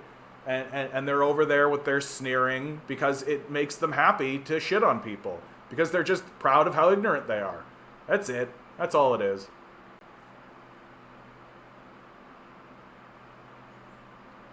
Yeah, we're willing to fight Russia down to the last Ukrainian, absolutely. My prediction is the communists will rise up again in Russia. Oligarchs are hated even more than in Washington. We'll see about that. We'll see about that. Like, it's not like there aren't communists, right? Like, the Communist Party exists in Russia. Like, it'll be interesting to see. It'll be interesting to see. Post-Putin is going to be a very fascinating time in Russia. It's going to be a time that I'm going to pay a lot of attention to. Because Putin has turned out to be a fairly interesting leader and fairly interesting in his own right. I think things didn't go the way that he was hoping they would go. But post-Putin is going to be a very interesting time. Because I think no matter what, you're going to end up with leadership that is going to be leaning towards China. It's very difficult for me to believe that the leadership that comes up in Russia is going to be, we got to get back with the West. We got to mend fences with the West. It's very difficult for me to believe that that's going to be the case. And so, who is it going to be? Who's it going to be? What party is it going to be? Who's the group that's going to take over in the parliament? What direction is Russia going to push itself post-Putin? I'll be very interested to see it. It's going to be fascinating to watch. And I think that your prediction is a hopeful one, and I'd be interested to see it. Yeah, don't forget that Sweden and Finland are also stealing resources from Africa, of course. Maxton says, also, if we want to get to communism, that could potentially work on a county level, or, country level. But how do you think that would work on a worldwide level? Because most countries are going to look at and see red. I think that we don't need to worry about that so much right now, dude. Like, I'm not even arguing for communism on a country level. Like, I think that if we were to put together a communist revolution, for which nothing like that exists in this country, for obvious reasons, if we were to manage it, and then manage to get to seize the halls of power, that act by itself would break the country apart. Like, the country's huge, right? Canada is huge. The United States is huge. It's a huge country. Like, if you walked into Washington, right? If you walked into Washington and said, and took over the White House, well, Texas isn't going to go along with that, right? The South isn't going to go along with that. So it would be a balkanizing event. It would break the country apart all by itself. And my argument is that the country is falling apart. And so what we need to do is begin creating communist systems, create communist systems in locally. Because as this balkanization process happens, there's going to be sections of America and sections of Canada that are going to be able to become communist. I think Seattle, Washington is a place to look at for that kind of thing. I think that like Portland, Oregon is a place to look like for that kind of thing, right? Here in Canada, I actually think a place like Winnipeg could actually be like that as things begin to regress and become more serious. So, we'll see. My battery's running pretty low here on TikTok, so if I suddenly die, that's what's happened. I hope you guys are all doing well out in TikTok land. Wow, got like 100 plus people watching me right now. I got to do this without the thing more often. I've been doing it with the thing, and it's hasn't been working out. But okay, cool. Hope you guys are an average communist. That's right, I'm the average communist. I'm proud of being the average communist. If I'm the average communist, then communists are doing okay. That means there are communists that are better than me. God, I hope so. God, I hope so. People say World War II started with the invasion of Poland, but really it started with the annexation of Austria and the invasion of Sudetenland. I feel Ukraine is similar, if that makes sense. Yeah, like, people want to see, like, the big event. That's why when people talk about, like, the fall of the Roman Empire, they're always looking for, like, the one big moment. When did it go from here to here, you know? And that's not how it actually works. That it actually is, like, a whole process of, like, going down, right? And there is no, like, one moment to point at. But there are, like, moments. There are, like, little moments. And, like, so I think the invasion of Poland is, like, a moment when everybody's like, clearly this is a war, right? But if you do, like, analysis, you find out that there is, like, a longer story. There's a lead up to that war, right? The funny thing about democratic socialism is it suggests that we can vote against socialism. Is the command of capital seriously up to a vote in democratic socialism? Yeah, Compton, always nailing it. Isaac says, John, same thing happens to me when people find out I have communist ideas. The first thing that comes to their mind is that I'm on welfare and that I want free stuff. Yeah. Which is the great irony of it all, right? Like, communists and socialists are basically saying we want to keep our own work for ourselves. Like, that's what we're really saying. That we work for a capitalist who takes our surplus value from us, right? And the capitalist does no work for it. They just have a piece of paper that says that they own us. And so they do. And so we make, let's say, $100,000. We get we get 20,000 of that, and they keep 80,000 for themselves. And sure, they've got to use that 80,000 to, like, pay for product and pay for all that kind of stuff, but the rest of it they keep for themselves, right? And it's not like, and they obviously have people who do this for them. So, like, what we're actually saying is, hey, when I do work, I should keep the fruit of my own labor.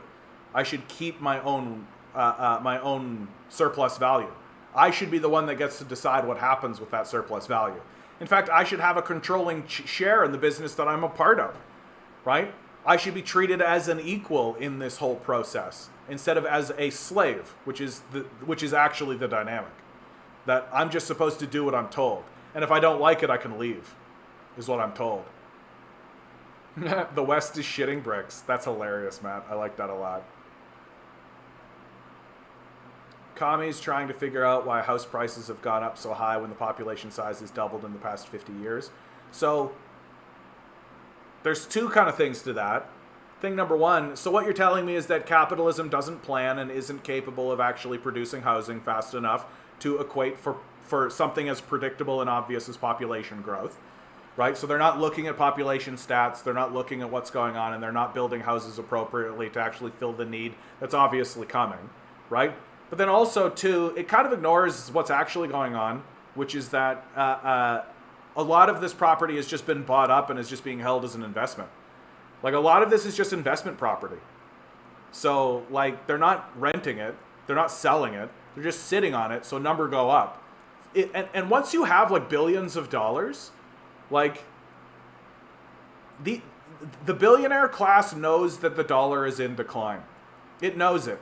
It's not sitting there being like, the dollar is going to be strong forever. Like, if you're a billionaire, you're like, yeah, the dollar's going to go down. It's obvious. So I'm not putting my money in the dollar. So where are you going to put your money? We got to put it somewhere, right? Currencies are fragile. So you know what's not fragile? Land. Land's not fragile. You need land. So they're just buying up all the land. They're buying up all the housing.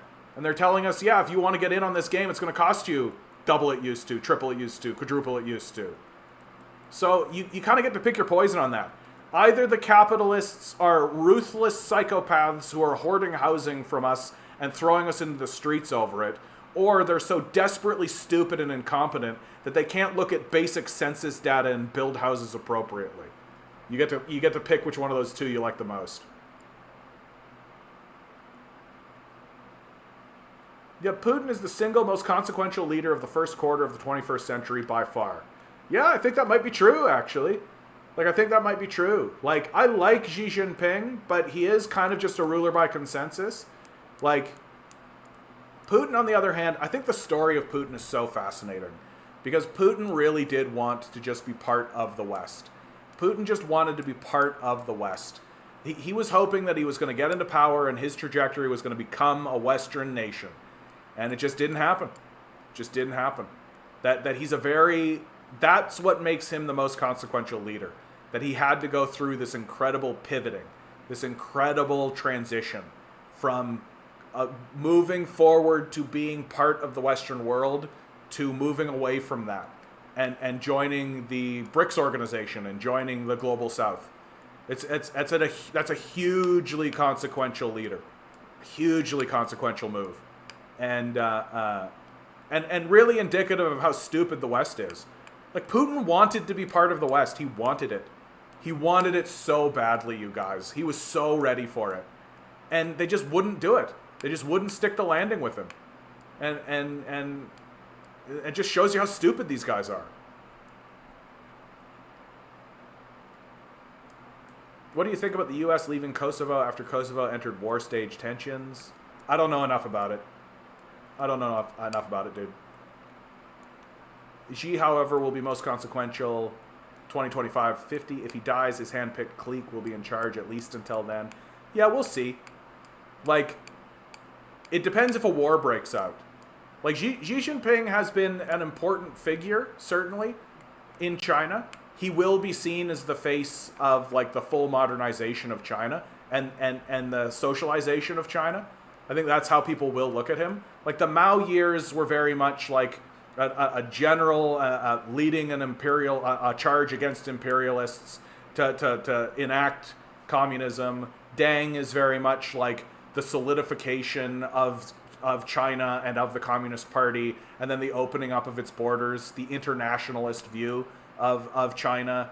And then Xi Jinping is like the spreading of the wealth, the building of the modern China, right? So and all of these guys are icons. Like, Mao is not the guy that did all that. He's just the icon of it. Same with Deng, same with Xi Jinping. And so then I suspect that the next couple of leaders after Xi Jinping will be thought of as rulers by consensus, but they won't become iconic the way that Xi Jinping has become iconic. And Mao is iconic, and Deng is iconic, right? And then eventually that internal clique will probably fall apart, as they do, totally naturally, and then a new group will arise with new ideas. And I'll be very curious to see what those new ideas actually are. And because the new generation of Chinese leaders has a strong and stable floor to work off of. And will they move forward with intelligence, or will they fall for the same traps? Will they fall into decadence?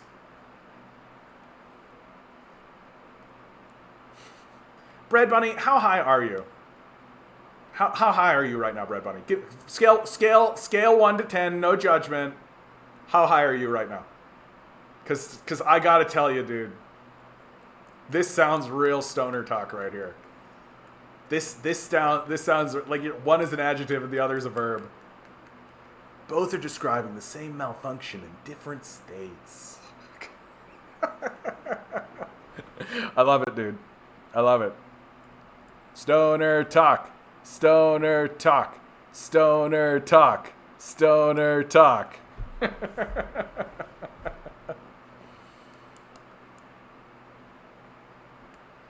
Volunteering the surplus value of your labor is pretty cucked. Yeah, that's basically libertarianism, right?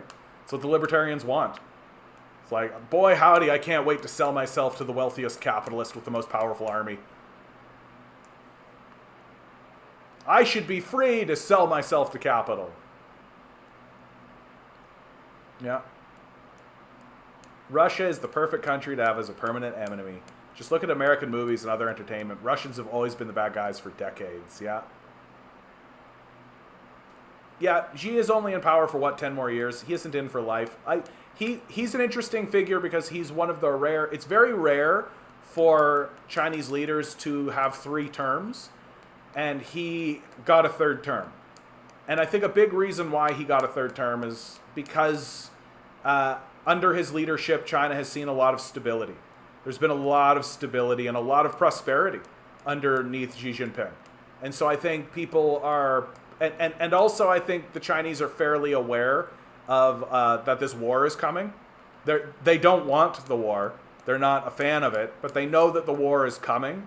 And so they want steady leadership over this period of time. They don't also want a political struggle while this war is coming. So, what do I think about you? Oh, you asked this question, News Pro. I don't know enough about the situation. I mean, like, what do I think about the U.S.? I think whatever the U.S. does is usually the wrong decision because it's always self-interested and it's always money-motivated. Right? Bread Bunny, to be honest, 5 out of 10. High enough. High enough. All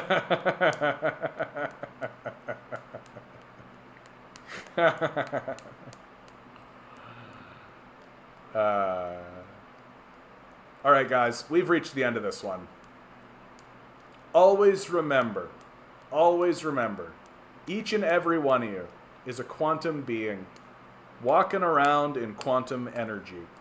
These billionaires are spending hundreds of billions of dollars in the hopes you'll never realize it. You'll just stay the good little commodity they need you to be. Rebel. Revolt. Repent. Good luck. We're going to need it.